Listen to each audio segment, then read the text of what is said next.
Hello students, welcome to my Nurture. मैं हूं कृष्णा। कैसे हैं आप सब लोग? मस्त, बढ़िया। तो चलिए स्टार्ट करते हैं आज हम लोग सोशल फार्मेसी में चैप्टर नंबर 1 का लेक्चर नंबर 2। ठीक है, इंट्रोडक्शन टू सोशल फार्मेसी।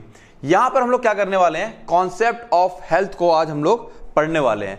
ठीक है ना, जिसके अंदर क्या क्या चीजें होने वाली हैं, WHO की डेफिनेशन क्या है हेल्थ को लेकर के, डायमेंशंस ऑफ हेल्थ क्या होता है, डिटर्मिनेंट्स ऑफ हेल्थ क्या होता है, ठीक है ना, एंड हेल्थ इंडिकेटर्स क्या क्या होते हैं। तो मेरे ख्याल से काफी सारी चीजें तुम लोगों को इसमें शायद कुछ बातें समझ में आ रही होंगी और कुछ चीजें पढ़ चुके होंगे, नहीं पढ़े हैं तो चलिए स्टार्ट करते हैं हम लोग अपना आज का लेक्चर। तो ओके, ये भी सही है, स्टार्ट करते हैं। क्या बोल रहा है, changing concept of health. Health के कॉन्सेप्ट आज के टाइम पे चेंज हो चुके हैं। पहले क्या होता था, जो इंसान बीमार नहीं है उसको हम हेल्दी बोल देते थे, बट अब ऐसा नहीं है। हेल्थ की कई सारे कॉन्सेप्ट आ चुके हैं। एक है बायोमेडिकल कॉन्सेप्ट, यानी कि मेडिकल वाला concept. Health has been viewed as, health को कैसे देखा जाता है, as an absence of disease, ऐसी बॉडी जिसमें डिजीज नहीं है। And if one was free from disease, और अगर कोई डिजीज से फ्री है, the person was considered healthy, उस इंसान को हम लोग हेल्दी मान लेंगे। इकोलॉजिकल कॉन्सेप्ट क्या, ये हो गया medical concept. Ecology, health implies the relative absence of pain and discomfort. क्या अगर पेन नहीं होना चाहिए और किसी टाइप का डिस्कंफर्ट नहीं होना चाहिए, एंड अ कंटिन्यूअस एडेप्टेशन, लगातार एडेप्ट हो रहा हो, and adjustment to the environment to ensure optimal function. Ecology में क्या होता है, कोई भी जानवर जो होता है वो अपने सराउंडिंग के हिसाब से ढलता है, तेज धूप गर्मी उसको अपने हिसाब से क्या करता है, एडजस्ट करता है, और उसकी बॉडी का फंक्शन क्या चले उसमें बेस्ट होना चाहिए। तो वही यहां पर इकोलॉजिकल कॉन्सेप्ट इन्होंने लगा दिया है ना, कि क्या कह रहा है, relative absence of pain and discomfort, pain और डिस्कंफर्ट नहीं होना चाहिए, कंटिन्यूअस एडेप्टेशन होना चाहिए, लगातार एडेप्ट करता रहे, जैसा माहौल ढल रहा है एडजस्ट करता रहे टू द एनवायरमेंट के साथ, to ensure optimal function. Function कौन से, बॉडी के फंक्शन, बॉडी के अंदर जो काम हो रहे हैं। साइकोलॉजिकल कॉन्सेप्ट क्या, health is both biological and social phenomena. Biological हो गया ये मेडिकल वाला, और सोशल यानी कि मेंटल लेवल को भी ये काउंट कर रहा है यहां पर। होलिस्टिक कॉन्सेप्ट, होलिस्टिक में एक तरह से कंप्लीट आ जाता है सब कुछ। क्या कह रहा है, अ साउंड माइंड, साउंड मतलब हो गया अच्छा, है ना, शोर वाला दिमाग नहीं है। साउंड माइंड का मतलब यहां पर क्या है, एक अच्छा दिमाग, इन अ साउंड बॉडी, एक अच्छे शरीर में। हेल्दी शरीर हो गया, हेल्दी माइंड। अच्छा, हेल्दी माइंड से मतलब क्या है, हेल्दी माइंड क्या हो, जिसके अंदर खुरापात ना चल रही हो, अंदर द्वंद ना चल रहा हो। द्वंद होता है ना, मतलब कॉन्फ्लिक्ट, कि यार ये करना हो, चिंता ना चल रही हो, वो ऐसा माइंड जो शांत है, अपने काम पर ध्यान दे रहा है बस। That is your sound mind in sound body, in a sound family, एक साउंड फैमिली में, इन अ साउंड एनवायरमेंट। ठीक है, ठीक है। तो ये होलिस्टिक कॉन्सेप्ट हो गया, यहाँ पे सब कुछ लेके चल रहा है। कोई ऑब्वियस सी बात है, किसी भी इंसान का जो हेल्थ है, उसका बॉडी, उसका दिमाग, उसकी फैमिली का माहौल, उसके आसपास का माहौल कैसा है। ठीक है, all sectors of societies like agriculture, animal husbandry, food industry, education, housing, public work, communication, other sector have an effect on health. तो कह रहा है सब कुछ मिला करके, एग्रीकल्चर खाना पीना हमारा हो गया, जानवर आसपास जो है हमारे, फूड इंडस्ट्रीज कैसी है हमारी भाई, है ना, जहां इंडस्ट्री बहुत ज्यादा होती है, पॉल्यूशन बहुत ज्यादा होता है, तो कहीं ना कहीं ये सब चीजें हमारे क्या करती हैं, चीज हेल्थ पर इफेक्ट डालती हैं। तो ये हो गया होलिस्टिक कॉन्सेप्ट, पूरा डिटेल फुल। ठीक है, अब बात करते हैं डेफिनेशन की। तो भाई जब भी डेफिनेशन की बात आती है, हेल्थ की बात होगी, तो WHO जरूर बीच में आएंगे, पूरी दुनिया का ठेका इन्होंने लिया हुआ है। ठीक है, health is a state of complete physical, health क्या कर रहा है, हेल्थ एक ऐसी अवस्था है, state, complete physical, mental, social wellbeing. वो फिजिकल भी फिट होना चाहिए, मेंटली फिट होना चाहिए, सोशल वेलबींग, है ना, समाज सोसाइटी में भाईचारा और अपना घुल मिल के रह रहा हो इंसान। And not merely N absence of disease, merely सिर्फ डिजीज का एब्सेंस होना, डिजीज ना होना या इन्फर्मिटी, है ना, कमजोरी ना होना ही हेल्थ नहीं कहलाता है। हेल्थ के दायरे अब बढ़ चुके हैं। पर तुम फिट तो हो, लेकिन क्या है, आए दिन खुरापात करते रहते हो, तुम्हारे मोहल्ले में किसी से बनती नहीं है, तुम लड़ाई झगड़ा कर रहे हो, तो वो फिर हेल्थ ही नहीं माना जाएगा। ठीक है ना, तो कह रहा है कंप्लीट फिजिकल, मेंटल और सोशल वेलबींग। सोशल को भी यहां जोड़ा गया है, ठीक है, ऐसा नहीं होगा कि डिजीज नहीं है तो हम उसे हेल्दी कहेंगे, गलत, ठीक है ना। ये तुम्हारा कहीं ना कहीं 1 मार्क्स क्वेश्चन के लिए क्वेश्चन बनेगा ये, ठीक है। And the ability to lead a socially and economically productive life, और उसके अंदर क्षमता होनी चाहिए कि लीड कर सके सोशली एंड इकोनॉमिकली, सामाजिक और इकोनॉमिक, है ना। इकोनॉमी में सब कुछ रहता है, पैसा है, अपने जो लाइफस्टाइल है, सब कुछ रहता है। प्रोडक्टिव लाइफ, एक लाइफ को प्रोडक्टिव मतलब अच्छा करना, प्रोडक्टिव लाइफ मतलब जहां पे लाइफ में आप कुछ अचीव करते हैं, ठीक है ना। तो उसके अंदर क्षमता होनी चाहिए सोशली और इकोनॉमिकली वो लाइफ में कुछ अचीव कर सके, तो वो सब चीजें इसके अंदर काउंट होती हैं। Operational definition of health, operational मतलब जो काम में लगती है, जो लगातार चलती रहती है। कंडीशन और quality of the human organism expressing the adequate functioning of the organism, ठीक है ना। एक ऐसी कंडीशन या क्वालिटी है ह्यूमन ऑर्गेनिज्म की जो एक्सप्रेस करता है एडिक्वेट, एडिक्वेट मतलब पर्याप्त, functioning of the organism in a given condition, किसी गिवन कंडीशन में उसके जो फंक्शन है वो पर्याप्त हो, सही सलामत हो। जेनेटिक और एनवायरमेंटल, जेनेटिक मतलब उसकी बनावट और मेंटल आ जाएगा, और एनवायरमेंटल में उसका आसपास का चीजें कवर हो जाएंगी, ठीक है। दस हेल्थ मीन्स, तो हम कह सकते हैं हेल्थ का मतलब क्या है, no obvious evidence of disease and that the person is function normally, कोई डिजीज नहीं होनी चाहिए और पर्सन जो है वो इंसान नॉर्मली काम कर रहा हो। Several organs of the body are functioning adequately, जो ऑर्गन्स है बॉडी के वो फंक्शन कर रहे हो परफेक्टली, कह लो यहां पर, as well as in relation to one another, equilibrium और होमोस्टैटिक, और वो सही से काम कर रहे हो और दूसरे के साथ एक जो ऑर्गन होता है वो दूसरे ऑर्गन के साथ क्या करता है, तालमेल बिठा करके काम करता है। तो इस हिसाब से वो खुद भी सही से काम कर रहे हो और दूसरे के साथ भी तालमेल बिठा करके काम कर रहे हो, है ना। जैसे डाइजेशन हम करते हैं, पेट खाना पचाने का काम कर रहा है, साथ में ग्लैंड्स आकर के जूस सीक्रेट करती है जिससे कि खाना पचने में हेल्प होती है। बात समझ में आ रही है। अब आते हैं डायमेंशंस ऑफ हेल्थ। हेल्थ की अगर हम डायमेंशंस की बात करें तो इसको हम लोगों ने 6 डायमेंशन में तोड़ा हुआ। डायमेंशन मतलब उसका एक तरह से कह लो कि जैसे डायमेंशन होता है ना, किसी का एरिया होता है या किसी का लेंथ ब्रेथ हाइट होती है, तो हेल्थ में हम लोग फिजिकल देखते हैं, मेंटल देखते हैं, सोशल देखते हैं, स्पिरिचुअल देखते हैं, इमोशनल देखते हैं और इवोकेशनल देखते हैं। यानी कि ये 6 की 6 चीजें क्या होनी चाहिए, फिट होनी चाहिए, तो वो क्या माना जाएगा, हेल्थी माना जाएगा। इनमें से कहीं पे कोई चीज गड़बड़ होएगी तो हेल्थ गड़बड़ हो जाएगी। ये 6 चीजें फिट तो बंदा हिट, ठीक है, बन गया तकिया कलाम एक। ये 6 चीजें फिट होंगी तो बंदा हिट होगा, ठीक है ना, लाइफ में अपनी। तो physical dimension, physical health means perfect functioning of body. अब सबको पता है फिजिकल फिट होने का मतलब क्या है, बॉडी के सारे पार्ट सही से काम करने चाहिए, in which each organ is working in harmony. Harmony मतलब तालमेल के साथ, विद द मैक्सिमम कैपेसिटी, हर एक ऑर्गन अपना काम कर रहा हो हार्मनी के साथ, सबके साथ तालमेल करता हुआ मैक्सिमम कैपेसिटी के साथ, अपनी मैक्सिमम कैपेसिटी के साथ को काम कर रहा हो, जो उसकी मैक्सिमम क्षमता हो सकती है। Physical health is achieved by the exercise. कैसे हम अच्छा फिजिकल हेल्थ को कैसे अचीव कर सकते हैं, एक्सरसाइज करें, हेल्दी डाइट, अच्छा खाना खाएं, एडिक्वेट रेस्ट, पर्याप्त रेस्ट लें अगर काम बहुत ज़्यादा कर लिया है, स्लीप होना चाहिए, स्मोक नहीं करना है, अल्कोहल नहीं लेना है ना। बट आजकल 90% लोग ये काम करने लगे हैं ना, अल्कोहल और स्मोक करने लगे हैं दिखाने के लिए, है ना। तो ये काम नहीं करना चाहिए कायदे में। To maintain proper physical health there is need for taking safety precaution. अगर हमको प्रॉपर फिजिकल हेल्थ मेंटेन करनी है तो हमको सेफ्टी लेनी है, प्रिकॉशन लेना है, regular follow up with the health care provider, जो हमारे डॉक्टर्स हैं उनके हम रेगुलर टच में हमें रहना चाहिए, ठीक है। तो फिजिकल डायमेंशन में क्या क्या होती है बात हमने समझ ली है, मन से भी लिख सकते हो, इसमें कुछ बड़ी बात नहीं है। साइंस ऑफ फिजिकल हेल्थ क्या है, गुड कॉम्प्लेक्शन, आपका जो कॉम्प्लेक्शन है, जो कलर है वो क्या होगा, अच्छा कलर का मतलब ये नहीं कि गोरा होना है, कलर मतलब हम कहते हैं ना कि सुना होगा कभी तुम लोगों ने कि यार इसके चेहरे पे चमक है, चाहे इंसान गोरा हो चाहे काला हो, हम कहते हैं यार उसके चेहरे पे चमक है। वो चमक का मतलब क्या होता है, ग्लो कर रहा है उसका, है ना body. Clean skin, skin clean होनी चाहिए, दाने या रैशेस वगैरह नहीं होने चाहिए, आंखें चमकती हुई होनी चाहिए, बहुत ज़्यादा मोटा नहीं होगा, स्वीट ब्रीथ, आराम से सांस ले रहा हो, ठीक है। अ गुड एपेटाइट, भूख उसकी अच्छी होनी चाहिए, साउंड स्लीप, उसको नींद अच्छी आनी चाहिए, regular activity of bowel and bladder, उसको ब्लैडर मतलब उसका यूरिन कायदे से पास होना चाहिए, और regular activity of bowel, bowel मतलब उसका पेट भी कायदे से साफ होना चाहिए, पॉटी वगैरह जो आती है। Smooth easy and coordinated bodily movement, सारे बॉडी के जो मूवमेंट है वो एक दूसरे से फंक्शन करते हुए, तालमेल बैठाते हुए एक स्मूथ वे में काम करना चाहिए। तो ये सारे साइंस है किसके, फिजिकल हेल्थ के, गुड फिजिकल हेल्थ के। आगे आते हैं मेंटल डायमेंशन। वो फिजिकल हो गया, मेंटल सबको पता है, दिमागी तौर से स्ट्रेस नहीं होना चाहिए। अब यहाँ पे मन से क्या लिख सकते हो, स्ट्रेस नहीं होना चाहिए, चिंता नहीं होना चाहिए, दिमाग में कुछ क्रिमिनल एक्टिविटी थॉट्स नहीं आना चाहिए, इस टाइप से बातें लिख सकते हो मन से।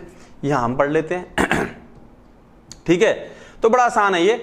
Mental health is a state of balance between body and mind. Body और माइंड के बीच में एक बैलेंस रहता है। Earlier the body and mind were considered two separate entity. Entity मतलब चीजें। पहले हम बॉडी को और माइंड को दो अलग अलग चीजें समझते थे, बट दीज आर, ये जो है interrelated as physical illness can result mental illness and vice versa. ये दोनों आपस में इंटर रिलेटेड हैं। क्यों? अगर आप फिजिकली बीमार होते हो तो मेंटल भी बीमार हो जाते हो, या उल्टा मेंटली बीमार हो जाओ तो फिजिकल भी बीमार हो जाते हो। हाउ मेंटल इलनेस इन्फ्लुएंस, प्रभावित करती है physical health has been shown in figure. Mental health कैसे फिजिकल हेल्थ को प्रभावित करती है, देखो क्या होगा। डिप्रेशन आएगा, सपोज डिप्रेशन आया, पुअर न्यूट्रिशन इंटेक, डिप्रेशन है, खाने पीने का मन नहीं करेगा। डिक्रीज इम्यून सिस्टम, खाओगे पियोगे नहीं तो इम्यून सिस्टम डिक्रीज कर जाएगा। या पुअर हाइजीन, हाइजीन मतलब अपना आप क्या करोगे, गंदगी में रह रहे हो, साफ सफाई नहीं करोगे, डिप्रेशन है, गंदा पड़ा है, आसपास गंदगी पड़ी है, इसकी वजह से इन्फेक्शन होगा, इम्यून सिस्टम कम होगा तो इन्फेक्शन होगा, फाइनली फिजिकली बीमार हो जाओगे। तो देख रहे हो मेंटल किस तरह से अफेक्ट करता है फिजिकल हेल्थ को। Characteristics of mental healthy person, जैसे हमने वहां पर ऊपर देखा था फिजिकल हेल्दी पर्सन को क्या कैरेक्टर होते हैं, वैसे मेंटल हेल्दी, जो मेंटली फिट है बंदा, उसके क्या कैरेक्टर होंगे। Mentally healthy person will be capable of making personal and social adjustment. वो कैपेबल होगा पर्सनल एडजस्टमेंट अपनी लाइफ में करनी है और सोशल एडजस्टमेंट करने। किसी ने कुछ बोल दिया, ठीक है यार हो गया, है ना, एडजस्टमेंट कर लेगा वो। Mentally healthy person is free from internal conflict. उसके मन के अंदर द्वंद्व नहीं होगा कि यार ये रह गया, वो रह गया, लाइफ में ऐसा कर लेता, ये कर लेता, वो कर लेता, वगैरह वगैरह वगैरह, ठीक है ना। He faces problem and tries to solve them intelligently. अगर कोई मुसीबत आई है तो इंटेलिजेंटली, दिमाग का इस्तेमाल करते हुए उस प्रॉब्लम से लड़ेगा, ना कि भागेगा। He has good self control balance, खुद के ऊपर उसका पूरा कंट्रोल होगा। रैशनली एंड इमोशनली, रैशनली मतलब तार्किक तौर पे, ये नहीं कि मतलब कोई चीज ऊपर कोई गलत व्यवहार किया जा रहा बर्दाश्त किया चले, और ऐसा नहीं, मतलब हर चीज की लिमिट है। ही नोज हिमसेल्फ, वो अपने आप खुद को बेटर जानता होगा। हिज नीड्स, उसकी क्या जरूरतें हैं, क्या प्रॉब्लम है, और उसकी जिंदगी में क्या गोल है, वो सब बेटर समझता होगा। He has strong sense of self esteem, है ना, अपने खुद की सामाजिक इज्जत। ही सर्चेस फॉर आइडेंटिटी, वो अपनी आइडेंटिटी को सर्च करता रहेगा कि यार मेरी क्या है, मेरा वजूद क्या है इस दुनिया में। He lives a well balanced life means able to maintain the balance between work, rest and recreation, है ना। एक अगर he lives a well balance, एक वेल बैलेंस्ड लाइफ को जी रहा होगा, able to maintain the balance between, और वो सक्षम होगा बैलेंस करने के लिए बिटवीन रेस्ट, वर्क और रिक्रिएशन में, ठीक है। अच्छा, यहाँ पे अगर ये 7-8 पॉइंट तुमने पढ़े हैं तो ये कैरेक्टर सुन करके तुम्हें किसी बाबा जी की याद नहीं आई, है ना। यही तो ज्ञान दिया जाता है स्पिरिचुअलिटी का। क्या ज्ञान दिया जाता है ना, मेकिंग पर्सनल सोशल एडजस्टमेंट, आपको एडजस्टमेंट करने हैं, आपके अंदर इंटरनल कॉन्फ्लिक्ट नहीं होना चाहिए, मन को शांत रखो बच्चा, द्वंद्व नहीं रखना मन के अंदर, ठीक है। प्रॉब्लम आए तो उसको दिमाग से सॉल्व करो, उसके पीछे एकदम हाथ, मतलब वो ना पड़ो, हार मत मानो। कंट्रोल बैलेंस, खुद के ऊपर कंट्रोल रखो इमोशनली, है ना, खुशी और गम में एक समान रहो, ठीक है। Knows himself needs problem and goal, अपना खुद का लक्ष्य प्राप्त करना है, तुम्हें पता होना चाहिए तुम्हें क्या पाना है। ये सारी चीजें क्या है, एक ज्ञान है। तो साइंस ही ज्ञान है। हमें बाहर सुनते हुए अच्छा लगता है, वही तो पढ़ रहे हैं हम लोग, बात समझ में आ रही, वही पढ़ रहे हैं हम लोग, ठीक है। अब देखो सोशल डायमेंशन, मैंने कहा ना, यहाँ पे अगर तुम लोग थोड़ा सा दिमाग लगा दोगे और थोड़ी सी अगर लिखना की आदत है तो कर ले जाओगे इनके सवालों को, ठीक है। Social dimension, an individual is socially healthy, उसे सोशली हेल्दी कब माना जाता है, if he is able to maintain harmonious relationship with, harmonious मतलब अच्छा, with other member of the society in which he lives, जिस जहां रह रहा है वहां दूसरे मेंबर के साथ वो एक अच्छे ताल्लुकात रखे, लड़ाई झगड़े वाले ताल्लुकात ना रखे। Social health rooted in positive material environment, social health कहां होता है, जहां पॉजिटिव मटेरियल एनवायरनमेंट होगा एंड पॉजिटिव ह्यूमन एनवायरनमेंट होता है, वहीं पे उसकी सोशल हेल्थ की जड़ें होती हैं, which is concern with the social network of the individual, जहां पर अल्टीमेटली क्या है, सोशल नेटवर्क की बात होती है और उसे सोशल नेटवर्किंग में रहना है, और वो ऐसा करता है तो सोशल हेल्थ में वो माना जाएगा कि वो फिट है। तो social dimension of health include क्या क्या होता है, कम्युनिकेशन, सबसे बातचीत करेगा, इंटीमेसी, है ना, एक जो करीबी रहते हैं पड़ोसियों के, रेस्पेक्ट करेगा समाज में दूसरों की, इक्वालिटी, सबको बराबर नजरों से देखेगा, सोशल फंक्शनिंग, सोशल एक्टिविटी में क्या रहेगा, पार्टिसिपेट करेगा। तो देखो यहाँ पे कोई बोलने वाली बात थोड़ी ना है, बच्चों ने कहानी सुनी होगी कि दो बच्चों की कहानी बच्चों ने सुनाई जाती है कि एक बच्चा होता है सबसे घुल मिल के रहता है, ठीक है, और दूसरा बच्चा होता है सबसे घुलता मिलता नहीं है, ठीक है। तो जो घुलने मिलने वाला बच्चा है उसको हम लोग अच्छा बोलते हैं, और जो घुल के मिल के नहीं रहता है उसे हम बोलते हैं अरे सामाजिक नहीं है। तो सामाजिक होना भी जरूरी है, ये आपके सोशल हेल्थ के लक्षण हैं, ठीक है। स्पिरिचुअल डायमेंशन, स्पिरिचुअलिटी, यहाँ पर स्पिरिचुअलिटी ये नहीं कि किसी बाबा जी के पास चले जाओ, स्पिरिचुअलिटी मतलब है in touch with deeper self. अब डीपर सेल्फ क्या होता है? कुछ नहीं है, जब आप कभी एकांत में होते हो, किसी नदी किनारे बैठे हो, किसी बाग में बैठे हो, किसी बगीचे में बैठे हो, शांत है, चिड़ियों की चहचहाट चल रही हो, हाँ तुम्हें एक बड़ा अजीब सा सुकून सा मिलता है। कभी ना कभी घूमने गए हो, घूमने नहीं गए हो तो कभी जाओगे पहाड़ों वगैरह पे, है ना, घूमने के लिए। वो जो अंदर का सेल्फ है ना, वो यहाँ शहरों में हम लोग समझ नहीं पाते हैं। शहर में दिन भर भगदड़ भगदड़ मची हुई है, ठीक है। तो जो डीपर सेल्फ है एंड एक्सप्लोरेशन, या कई बार तुम लोगों को गाने सुनते हो एकदम बड़ा अच्छा फील करते हो, वो जो अंदर को सेल्फ फील करते हो, गुड फील, उसी की बात हो रही है यहाँ पर। एक्सप्लोर करना, खोजना, द पर्पस ऑफ लाइफ, और अपनी लाइफ का पर्पस खोज रहे हो आप। As people believe in some force that transcend physiology and psychology of human being, ठीक है ना।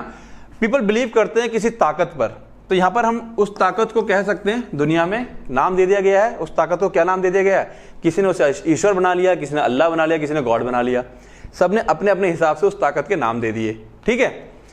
अब उसके हिसाब से इंसान सोचता है कि हम लोग क्या हो रहे हैं वो। तो ये जो स्पिरिचुअलिटी है, डीपर सेल्फ, कि आखिरकार ये हम लोग जो अंदर काम कर रहे हैं, हमारी बॉडी काम कर रही है, कैसे पॉसिबल है, ठीक है। तो ठीक है, एक फोर्स है जो हमारे को चला रही है, क्योंकि इंसान को एज इट इज मशीन की तरह क्रिएट करना पॉसिबल नहीं है, तो वो एक अलग बात होगी। खैर, बंद करते हैं, स्पिरिचुअलिटी पे आ जाएंगे तो बहुत चलने लगेगा।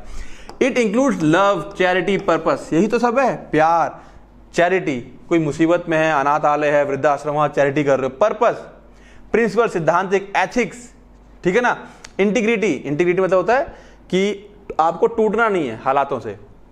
होप ऑफ लाइफ, लाइफ की एक होप रहेगी हमेशा, ठीक है ना। ये सब चीजें इसके अंदर आती हैं।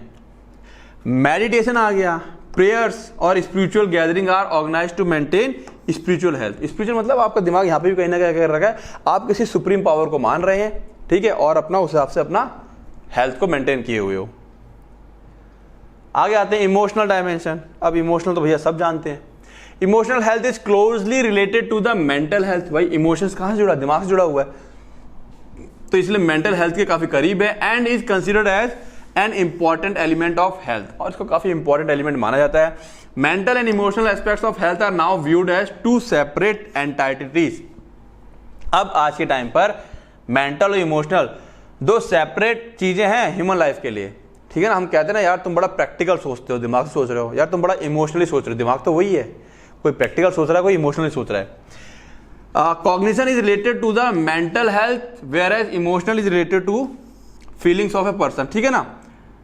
तो कॉग्निशन मतलब हो गया जब आप कोई चीज लॉजिक लगाकर, जैसे प्रैक्टिकल, आप जब सोच विचार करके कोई काम करते हो तो उसको हम कहते हैं मेंटल हेल्थ, और जब आप इमोशनली कोई काम करते हो तो उसको हम लोग कहते हैं इमोशनल हेल्थ, ठीक है ना।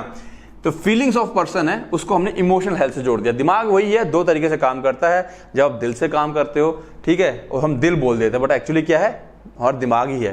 तो इमोशनल हो गया, और जब आप सोच विचार करके काम करते हो तो मेंटल हो गया। इमोशनल हेल्थ के अंदर क्या क्या चीजें आएंगी? एन इमोशनली हेल्दी पर्सन, जो इमोशनली हेल्दी होगा, has a positive thinking and is capable of coping and adjusting self, ठीक है ना। वो कैपेबल होगा कोपिंग एंड एडजस्टिंग, कोप कर ले जाएगा आसपास के लोगों के साथ और सेल्फ को एडजस्ट कर ले जाएगा। An emotionally healthy person participates in all the activities which are related to personal growth and is self steam.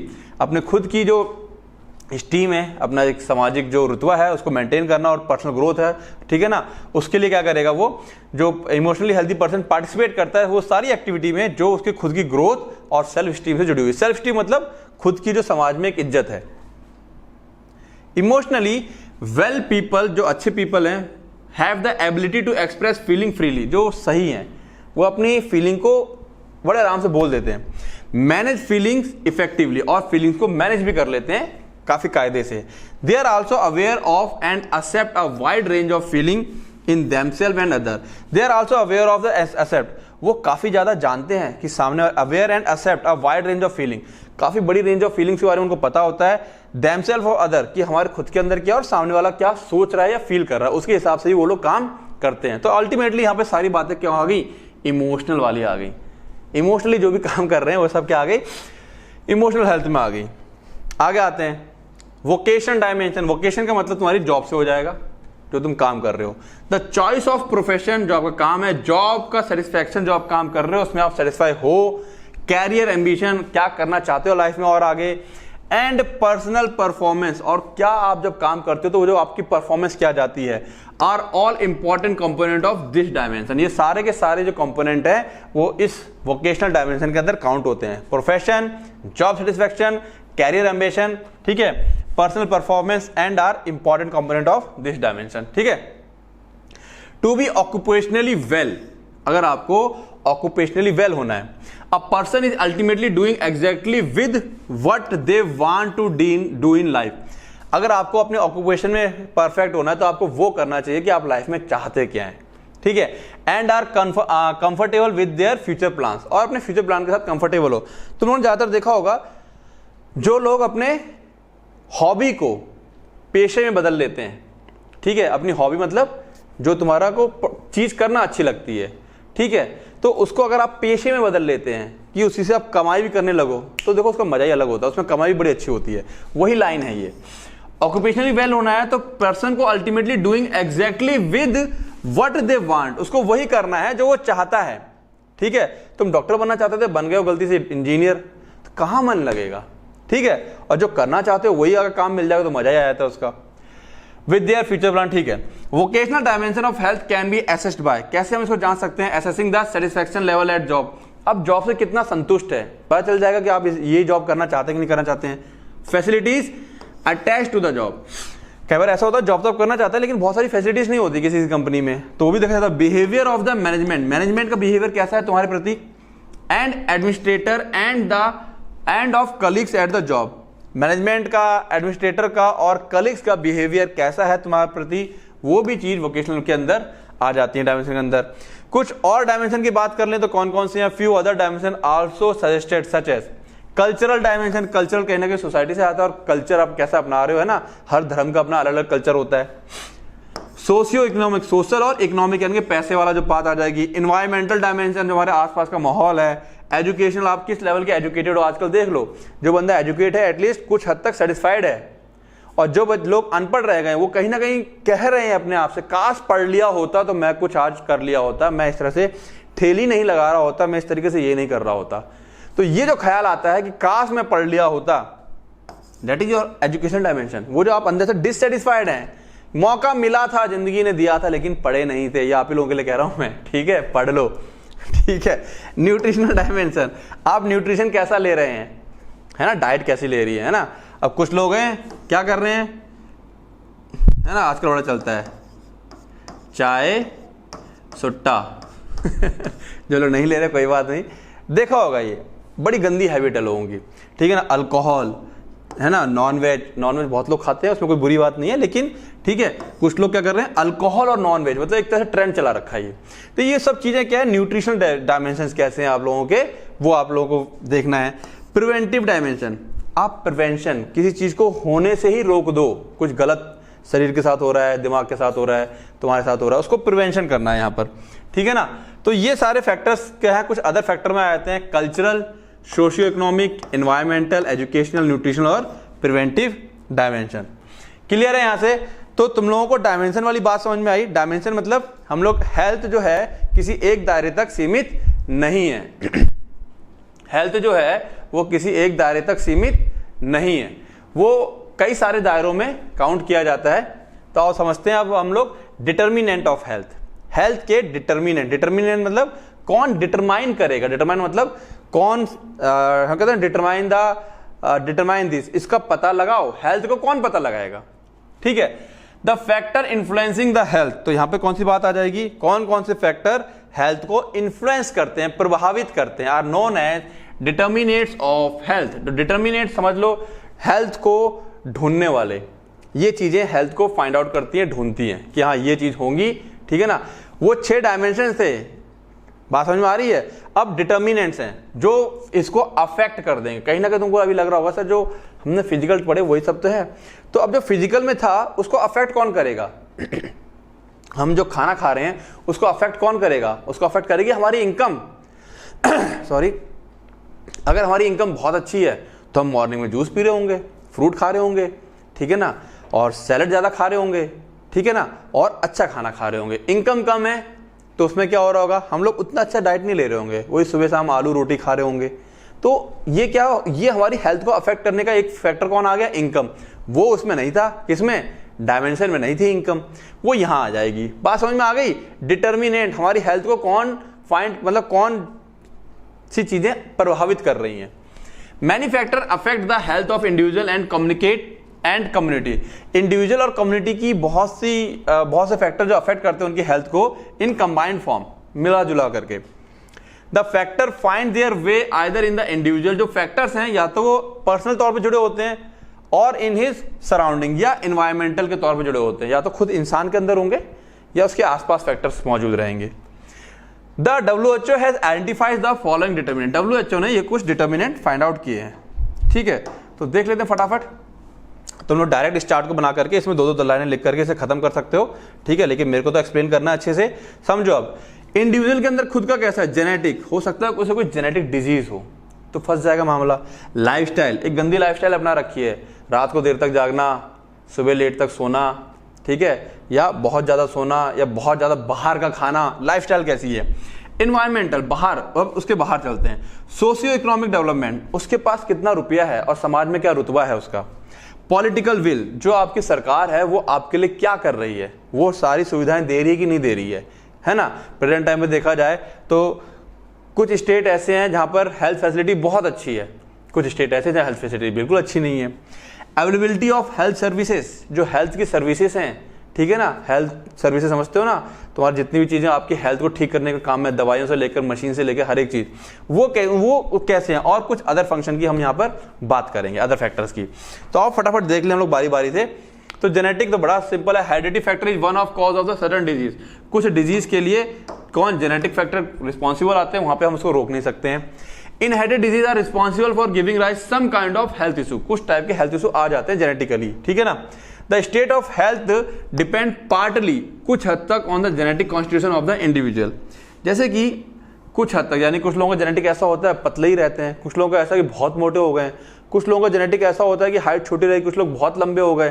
तो कुछ हद तक जो जेनेटिक इंसान का कॉन्स्टिट्यूशन है, कुछ लोगों का जेनेटिक ऐसा होता है कि स्किन से बहुत ज्यादा ऑयल आ रहा है। तो जो जेनेटिक कॉन्स्टिट्यूशन है, उसकी बनावट जो है, वो कुछ हद तक, बिल्कुल पूरा नहीं, अफेक्ट डालती है उसकी हेल्थ पे। लाइफस्टाइल को तो अपने मन से जो मर्जी लिख दो। द एटीट्यूड टुवर्ड्स लाइफ, आपका लाइफ के लिए क्या एटीट्यूड है, आप कैसे देखते हो लाइफ को और उसमें कैसे आपको एडजस्ट करते हो। And awareness regarding healthy living को लेकर के बात हो रही है यहाँ पर। Affect health of an individual, है ना। आपको पता है smoking is injurious to health, but आप स्मोक कर रहे हैं। आपको पता है drinking is injurious to health, अगर आप ड्रिंकिंग कर रहे हैं, ठीक है ना। आपको पता है सुबह जल्दी उठ के एक्सरसाइज करने से हेल्थ अच्छी रहती है, लेकिन आप 10 बजे तक सो रहे हैं, ठीक है। तो आपका एटीट्यूड क्या है लाइफ के लिए। Lifestyle affect in both the way, lifestyle दोनों तरीके से अफेक्ट करती है। दैट इज मे प्रमोट, अगर आपकी लाइफस्टाइल सेट कर रखी है आपने तो हो सकता है आपकी हेल्थ अच्छी हो जाए, और मेंटेन हेल्थ और एडवर्स इफेक्ट ऑन हेल्थ, ठीक है ना। प्रमोट कर सकती है और मेंटेन कर सकती है हेल्थ को, या उसके ऊपर एक बुरा असर डाल सकती है आपकी लाइफस्टाइल, ठीक है। Lifestyle partly governed bye socio cultural aspects, ठीक है ना, सोशल और कल्चर, उसके कुछ प्रभाव पड़ते हैं उसके ऊपर, ठीक है। जो सोशल और कल्चर के पहलू हैं वो कहीं ना कहीं डिसाइड करते हैं कि आपकी लाइफस्टाइल कैसी होगी। But lifestyle learn from the experience, लेकिन हम लोग एक्सपीरियंस से भी लाइफस्टाइल को सीख सकते हैं, ठीक है ना। भाई सोशल कल्चर क्या होता है, बचपन से ही किसी घर में क्या होता है, शुरुआत से डांट पड़ रही है, 5 बजे उठा दिया जाता है, ठीक है। कल्चर क्या है आप लोगों के घरों में, ठीक है। हैबिट मतलब जो आदत है, नॉट ओनली डेट्रीमेंटल, जो आदतें हैं वो detrimental may also lead to social problem for community health. जो आदतें हैं वो डेट्रीमेंटल मतलब नुकसानदायक भी हो सकती हैं, ठीक है। मे नॉट ओनली डेट्रीमेंटल, नुकसानदायक ही नहीं, may also lead to social problem, सामाजिक प्रॉब्लम भी खड़ी कर सकती हैं जो आपकी आदतें होती हैं, ठीक है। तो ये इस तरह से लाइफस्टाइल है, उसमें कुछ 2-4 बातें हैं, ये बातें नहीं लिखनी, अपने मन से कुछ बातें लिख दो, कॉन्सेप्ट समझ में आ ही गया है, ठीक है। मतलब इसमें आप बहुत कुछ लिख सकते हो। ये टॉपिक आज हम पढ़ रहे हैं उसमें मेन हेडिंग लाइफस्टाइल ये याद कर लोगे तो उसके अंदर तुम बहुत कुछ लिख सकते हो, अगर थोड़ा सा दिमाग लगा लोगे तो। बात करते हैं एनवायरनमेंट। इसमें आ गया सोशल और इकोनॉमिक। इकोनॉमिक हो गया पैसा पैसा, है ना, क्यों पैसा पैसा, पैसा ही सब कुछ है ना। खैर आगे आता है सोशल। सोशल हो गया अपना आसपास का जो समाज है। तो यानी कि life of human being is govern by the set of rules and regulations framed and accepted by the society. जो लाइफ है इंसान की वो गवर्न की जाती है, मतलब चलाई जाती है किसके द्वारा, सेट ऑफ रूल्स, कुछ रूल्स हैं, रेगुलेशंस हैं जो कि फ्रेम किए गए हैं और एक्सेप्ट किए गए हैं किसके द्वारा, सोसाइटी के द्वारा। जैसे कि देर रात तक जागना अच्छा नहीं माना जाता है, देर रात तक पार्टी करना अच्छा नहीं माना जाता है, ठीक है ना, कभी कभार की बात तो अलग होगी शादी ब्याह की। Socio economic development and growth of society multifactorial in nature. जो सोशियो इकोनॉमिक डेवलपमेंट है और ग्रोथ ऑफ सोसाइटी मल्टीफैक्टोरियल होते हैं, कई सारे फैक्टर्स पे डिपेंड करती है ये। Improvement in economic, educational, cultural sector collectively causes development of society. अगर इकोनॉमिक है ना, पैसा अच्छा होगा, एजुकेटेड होंगे सब लोग, कल्चरल सेक्टर मतलब कल्चर वाइज आप अपने कल्चर को फॉलो कर रहे हो, कलेक्टिवली ये सब मिल करके क्या करते हैं, डेवलपमेंट ऑफ सोसाइटी करते हैं। ये सब मिल करके कॉजेस, कारण बनते हैं सोसाइटी के डेवलपमेंट का, है ना। इसीलिए कुछ लोग क्या करते हैं, ज्यादा नाराज हो जाते हैं, कुछ लोग जो बड़े बुजुर्ग होते हैं कल्चर से हटके काम करो ज्यादा नाराज हो जाते हैं, ठीक है। तो ये हो गया सोशियो इकोनॉमिक डेवलपमेंट। आगे आते हैं, अब देखो जरा यहाँ पे इकोनॉमिक साइकिल ऑफ डिजीज। ये देखो समझो बात को, ये काफी अच्छा लगा मेरे को ये साइकिल, बात को समझो। मतलब आखिरकार देखो कैसे तुम ना, आपको बीमारी कैसे होगी, कहां शुरुआत करना चाहोगे, चलो यहां से करते हैं। अगर आपकी क्षमता कम है, ठीक है ना, कहीं से भी स्टार्ट कर लो, साइकिल है ना तो कहीं से भी स्टार्ट कर सकते हैं। क्षमता कम है तो low production of goods and services, है ना, आप एफिशिएंट कम है। मान लो एक लेबर है, हम लोग अच्छे सही से काम नहीं कर पा रहे हैं तो प्रोडक्शन कम होगा, गुड्स और सर्विस कम मिल पाएंगी। थोड़ा यहाँ आ जाते हैं, इनकम सब्सिडेंस। अगर आप काम कम करेंगे, बीमार ज़्यादा रहेंगे तो आपकी इनकम कम हो जाएगी, इनकम कम हो जाएगी, न्यूट्रिशन सही से नहीं मिलेगा, एजुकेशन सही से नहीं कर पाओगे, और हाउसिंग, आपका रहन सहन उतना अच्छा नहीं होगा, आप क्या हो जाओगे, बीमार हो जाओगे। बीमार हो जाओगे तो आपकी क्षमता गिर जाएगी, ये हो जाएगी, ये हो जाएगा, ये हो जाएगा, ठीक है, साइकिल चल रही है। अब एक साइकिल और घुमाते हैं। क्षमता लो हो गई, low production of goods and service. अगर low production of goods and service होगा तो डिजीज ज्यादा पैदा होंगी, डिजीज ज्यादा पैदा होंगी, लो investment in health care.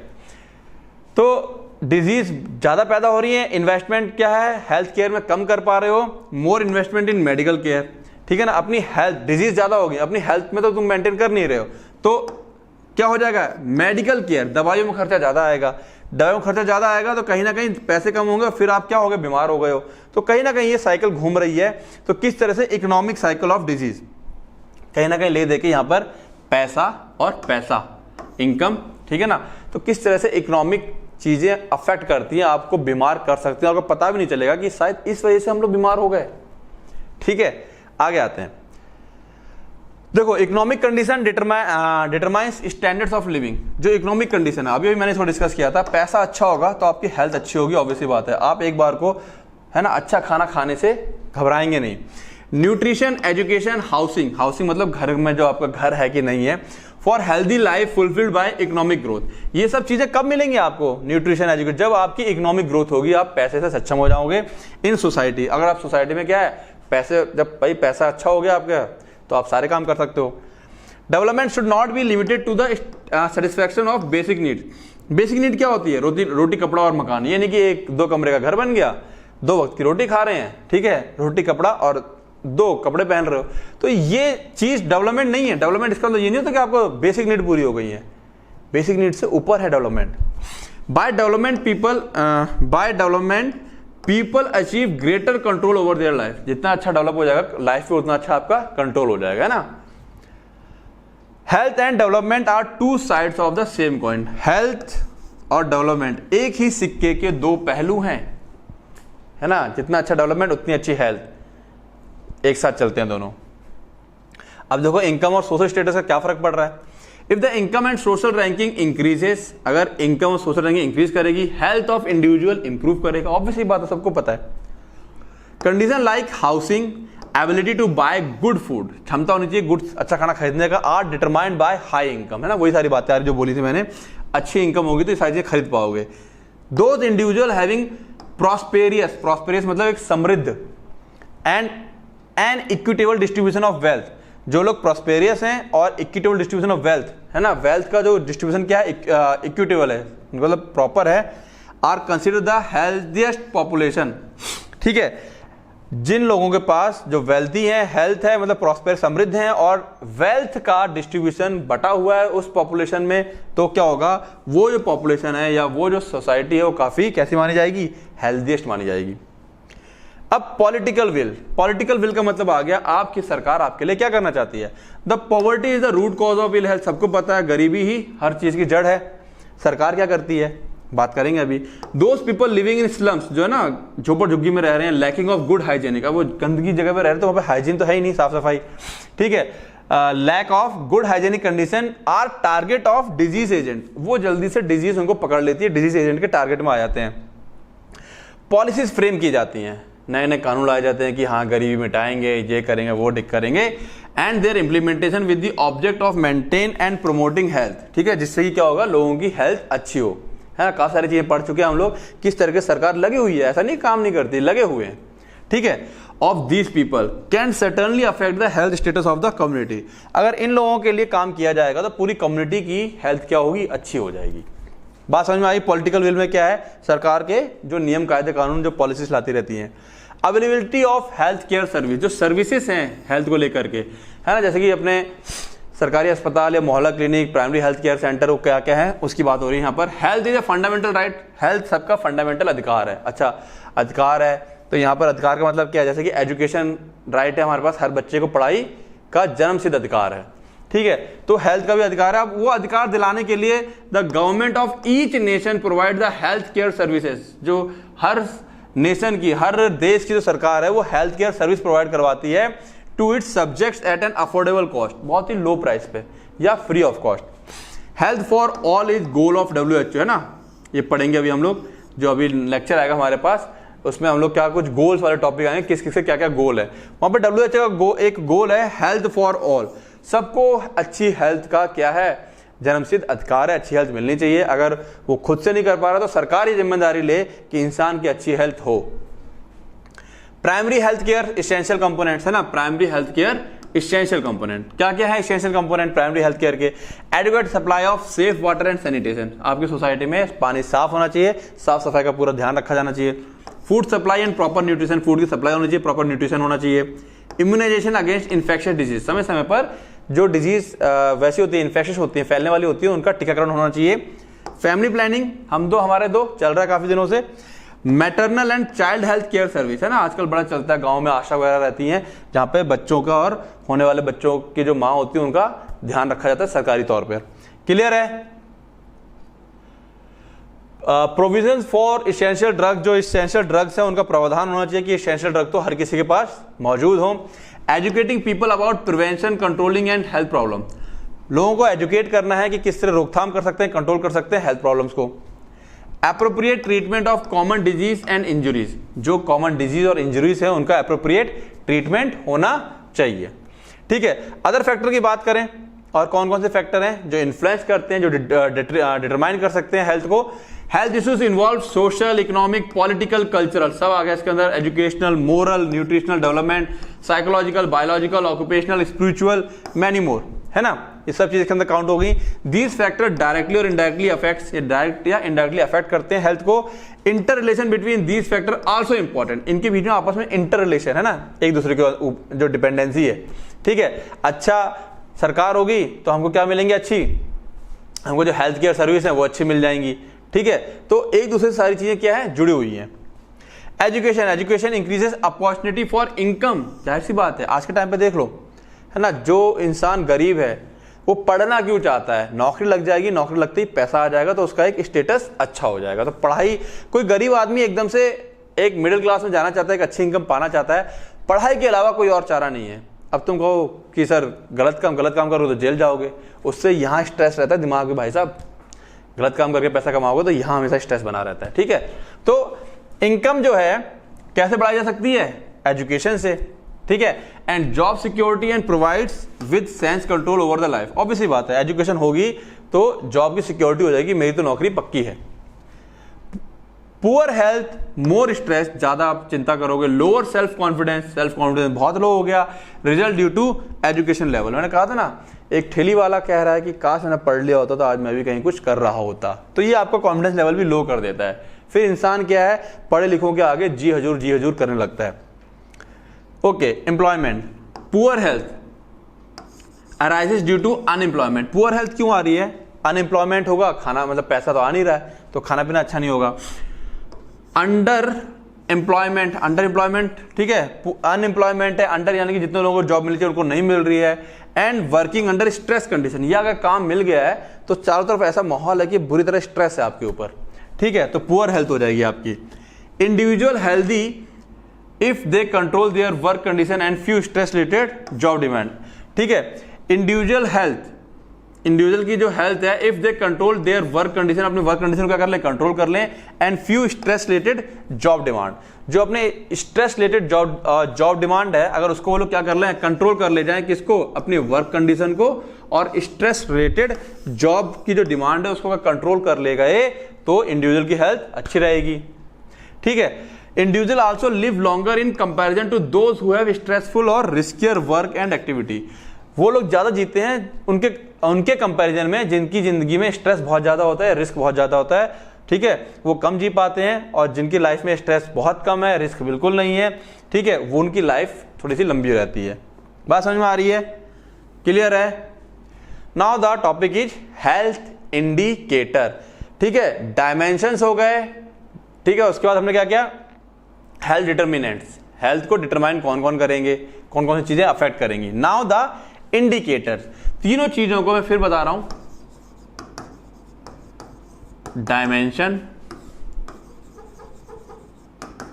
Determinants, और तीसरा क्या है, इंडिकेटर। सबसे पहले तुम लोग क्या करोगे, कंफ्यूज ना हो जाओ, क्योंकि सारी बातें इनमें आपस में मिलती जुलती लगेंगी, तो डायमेंशन को दिमाग में सेट करो कि अच्छा डायमेंशन में ये सब चीजें हैं, डिटर्मिनेंट में अच्छा जो फैक्टर अफेक्ट कर रहे हैं वो है, डायमेंशन मतलब हेल्थ को हम लोग किस किस आयाम में देखते हैं कि ये सब चीजें ठीक होंगी तो हेल्थ माना जाता है, और इंडिकेटर। अब इंडिकेटर है क्या? इंडिकेट मतलब कोई चीज जो इंडिकेट करती है, अच्छी हेल्थ को कौन इंडिकेट करेगा, ठीक है। तो indicator also termed as index और वेरिएबल, है ना, जाहिर सी बात है चीजें वेरी करती है तो हम इसको इंडेक्स बोल सकते हैं या वेरिएबल बोल सकते हैं। इज ओनली एन इंडिकेशन, ये सिर्फ एक इंडिकेशन है ऑफ अ गिवन सिचुएशन, किसी एक सिचुएशन का, कि वो सिचुएशन कैसी है उसको इंडिकेट करता है, या रिफ्लेक्शन ऑफ दैट सिचुएशन, या उस सिचुएशन को रिफ्लेक्ट करेगा, यानी एक तरह से समझाएगा हमें कि ये सिचुएशन कैसी है, ठीक है, तो उसको हम इंडिकेटर बोल देते हैं। Indicator help to measure the extent to which the objectives and target of a programme are being attend. हम इंडिकेटर्स को देखकर समझते हैं कि जो प्रोग्राम चालू किया हमने, ठीक है, वो किस हद तक सफल हुआ या उस प्रोग्राम कहां तक पहुंच गया। प्रोग्राम इन द सेंस, मान लो कोई हेल्थ प्रोग्राम है या हेल्थ मिशन हमने चालू कर दिया है, तो कुछ उसके पैमाने सेट करते हैं, इंडिकेटर्स होते हैं, ठीक है, और अच्छे से क्लियर होगा। अभी हेल्थ इंडिकेटर की बात करें, health indicator is a variable susceptible to direct measurement that reflect the state of health of person in a community, ठीक है ना। कह रहा है हेल्थ इंडिकेटर एक वेरिएबल है, एक पैमाना मान लो है, ससेप्टिबल टू डायरेक्ट मेजरमेंट, इससे हम डायरेक्ट मेजरमेंट कर सकते हैं, जो कि रिफ्लेक्ट करेगा, that reflect state of health, किसी पर्सन की हेल्थ की स्टेट कैसी है इन अ कम्युनिटी, कम्युनिटी में किसी पर्सन की हेल्थ की स्टेट कैसी है, ठीक है। अब health status indicator measures different aspects of health of a population. Example include life expectancy, समझो बात को, ठीक है ना। लाइफ एक्सपेक्टेंसी हम लोग मतलब क्या सोचते हैं कि आज की तारीख में हम लोग क्या बोलते हैं, अगर एक इंसान पैदा हो गया तो अपनी नॉर्मल जिंदगी वो 60-70 साल तक जी लेगा, नॉर्मल, बहुत अच्छा रहा तो, वरना एक 60-70 हम एवरेज मान के चलते हैं कि इंसान की जो लाइफ है आज के टाइम में लगभग 65 ईयर्स की हो गई है, ठीक है। तो ये लाइफ एक्सपेक्टेंसी, ये मतलब क्या है, इंडिकेट कर रहा है, ठीक है ना, हेल्थ इंडिकेटर। यानी कि आखिरकार हमने कैसे डिसाइड किया कि आज के टाइम पे कि एक पुराने टाइम का आदमी कैसे जीता था 80-90 साल, आज के टाइम के आदमी 60-70 साल जी पा रहा है, कैसे, कोई तो चीज है जो इंडिकेट कर रही है चीजों को, ठीक है। इन्फेंट मोर्टेलिटी, पहले बच्चे बहुत मर जाते थे क्योंकि हमारे पास साधन नहीं थे, अब इन्फेंट मोर्टेलिटी, मोर्टेलिटी में डेथ रुक गई है, डिसेबिलिटी, क्रोनिक डिजीज की वजह से लोग पहले बहुत मर जाते थे, अब नहीं मर रहे हैं, ठीक है ना। तो डेथ रेट है, मॉर्बिडिटी है, बीमारी कितनी फैल रही है, ये बहुत सारे इंडिकेटर्स हैं जो कि हेल्थ को डिसाइड करते हैं किसी इंसान की या किसी कम्युनिटी की। Health determinate indicator measure the thing, अब देखो health determinate indicator measure things that influence health, जो हेल्थ को इन्फ्लुएंस करती हैं। Example include diet, smoking, water quality. कहीं ना कहीं यहाँ पर हम लोग किसकी बात कर रहे हैं, डिटर्मिनेंट की बात कर रहे हैं, तो ये सब इसके इंडिकेटर हो जाएंगे। कहीं ना कहीं बातें मिक्स होती हुई अब दिखने लगेगी, सारी बातें तो मिक्सअप हो रही हैं, ठीक है, कोई बात नहीं। फिलहाल इसको ध्यान रखेंगे यहाँ पर कि हेल्थ स्टेटस इंडिकेटर क्या होता है। यहाँ पर जैसे कि हम लोग आज की डेट में एक उदाहरण ले लिया हमने कि आज के पैदा होते हैं हम बोलते हैं हाँ ये जो इंसान है पैदा क्या हम ही तुम है आज की डेट में, तो नॉर्मल क्या बोलते हैं यार 60-70 साल तक तो जिएंगे यार, है ना। क्योंकि उसके बाद क्या होता है 45-50 के बाद बीमारियां पकड़ने लगती हैं हम लोगों को। हमारा आजकल का माहौल और खान पान ऐसा है कि बीमारियां जगड़ने लगती है हम लोगों को, ठीक है ना। तो हेल्थ इंडिकेटर जो हमको इंडिकेट करेंगी हेल्थ के बारे में। अब हेल्थ इंडिकेटर का क्या सीन है, numerical indication of health is given population derived from a specified composite फॉर्मूले। जैसे कि हम कह रहे हैं कि बताओ भैया डेथ रेट कितना है, तो उसके लिए एक फॉर्मूला है, कितने लोग मर गए, मान लो डेथ रेट निकालनी है, ठीक है। मान लो पहले 100 लोग थे, पहले कितने थे 100 लोग थे, 8 लोग मर गए, तो 8/100 कर देंगे हम लोग, डिवाइड बाय 100 कर देंगे, तो कितने लोग मर गए 8, तो 8% डेथ रेट निकल आएगी हमारी, ठीक है, इनिशियल। और कितने मर गए, अब बच्चे कितने हमारे पास 92 बच्चे हुए हैं, ठीक है। तो इस तरीके से क्या रहता है कि कुछ फॉर्मूले होते हैं जिसके आधार पर हम लोग इंडिकेटर्स को फाइंड आउट करते हैं, ठीक है ना। Numerical indication of the health का न्यूमेरिकल इंडिकेशन, जब फॉर्मूले हमारे बने हुए हैं, ठीक है। अब इंडिकेटर का यूज क्या, देखो यहां से और चीजें क्लियर हो जाएंगी। Measurement of the health of the community, community की पूरी हेल्थ कैसे माने हम कि ये कम्युनिटी स्वस्थ है या नहीं है। Description of the health of community, community की हेल्थ को डिस्क्राइब करना है, ठीक है। Comparison of the health of different community, एक कम्युनिटी यहाँ है एक कम्युनिटी वहाँ है, ठीक है ना, तो उसकी हम लोग क्या करते हैं कंपैरिजन करने के लिए। Identification of health needs and prioritising them, ठीक है ना, क्या क्या नीड है और किन किन चीजों को हमें प्रायोरिटी देनी है। Evolution of health service, health service को इवोल्यूट करना है, भाई हेल्थ सर्विस जो दी जा रही है सही है या नहीं है। Planning and allocation of health resources, health resources को क्या करना है, प्लान करना है और एलोकेट करना है, एलोकेट मतलब वहां तक पहुंचानी है। Measurement of health success, health जो हम लोगों ने प्रोवाइड करवाई है साधन किस हद तक सक्सेस रहे, तो ये सब चीजें हमें इंडिकेटर के थ्रू ही पता चल पाएंगी। अब इंडिकेटर देख लो कौन कौन से हैं, तो पहला इंडिकेटर क्या है, मॉर्टेलिटी, डेथ रेट, कितनी मौतें हो रही हैं पता चल जाता है, बहुत ज्यादा मौतें हो रही है मतलब हेल्थ खराब है कम्युनिटी की, मौतें हो ही नहीं रही, है ना, तो मतलब नेचुरल डेथ की बात हो रही है। मॉर्बिडिटी, कितनी बीमारी फैली हुई है। डिसेबिलिटी, कितने लोग डिसेबल हैं, चल फिर नहीं सक रहे हैं। न्यूट्रिशनल, जो वहाँ पे न्यूट्रिशन, कुपोषण के शिकार कितने लोग हैं। Health care delivery, health care service कैसी है समाज कम्युनिटी में। यूटिलाइजेशन रेट, ठीक है। देन आता है indicator of social and mental health, social और मेंटल हेल्थ आ जाएगा, एनवायरमेंटल इंडिकेटर आ जाएंगे, सोशो इकोनॉमिक आ जाएगा, हेल्थ पॉलिसी आ जाएंगी जो सरकार की तरफ से चलती हैं, ठीक है। Indicators of quality of life and other indicators में हमारे पास लगभग कितने हैं 12 इंडिकेटर्स की बात होगी, ठीक है ना। तो इंडिकेटर हमें क्या बताएंगे, हेल्थ के रिगार्डिंग चीजों को इंडिकेट करेंगे। बात समझ में आ रही है, आओ एक एक करके समझते हैं बारी बारी से सारे इंडिकेटर्स। पहला है हमारे पास मॉर्टेलिटी इंडिकेटर। मॉर्टेलिटी का मतलब होता है डेथ, है ना, बातें अब समझ में आने लगी होंगी। डेथ के इंडिकेटर्स, क्रूड डेथ रेट, है ना, crude death rate CDR is considered a fair indicator of the comparative health. इसको एक अच्छा खासा इंडिकेटर माना जाता है comparative health of the peoples की, लोगों की हेल्थ कैसी है। इट इज डिफाइंड एज, कैसे डिफाइन की जाती है, नंबर ऑफ डेथ पर 1000 population per year in a given community. किसी कम्युनिटी में 1000 लोगों पर कितने लोगों की मौत हो रही है। द यूजफुलनेस इज रेस्ट्रिक्टेड, इसका यूज कुछ हद तक क्या है, रेस्ट्रिक्टेड है, मतलब बहुत ज्यादा नहीं हो पाता। क्यों, because it is influenced by the age sex composition. अब सारे लोग एक जैसे होते तो डेथ रेट चलो काम कर जाता, लेकिन उसमें मौतों में बच्चे भी हैं, औरतें भी हैं, बूढ़े भी हैं, जवान भी है, एक्सीडेंट्स भी हो रहे हैं, पैदा होते हुए बच्चे मर रहे हैं, तो इसकी वजह से क्योंकि मौतें हर एज ग्रुप में हो रही हैं, इसकी वजह से इसका इस्तेमाल बहुत ज़्यादा नहीं होता है, रेस्ट्रिक्टेड है, ठीक है ना। Socio economic and socio cultural environment of the community, ठीक है, सेक्स कंपोजिशन, ये सारे फैक्टर्स मिल करके क्या करते हैं, अफेक्ट डालते हैं सीडीआर में। अब सीडीआर ऑफ इंडिया की बात करें तो 1000 लोगों में 7 लोगों की डेथ एक नॉर्मल है, नेचुरल है, ठीक है। आगे आते हैं, एक्सपेक्टेशंस ऑफ लाइफ। एक्सपेक्टेशन मतलब आपको जिंदगी से क्या उम्मीदें हैं, मतलब कितने साल जिंदा रहोगे, ठीक है। तो क्या कह रहा है, it is the average number of year that will be lived by those born alive into a population if the current age specific mortality rate persist.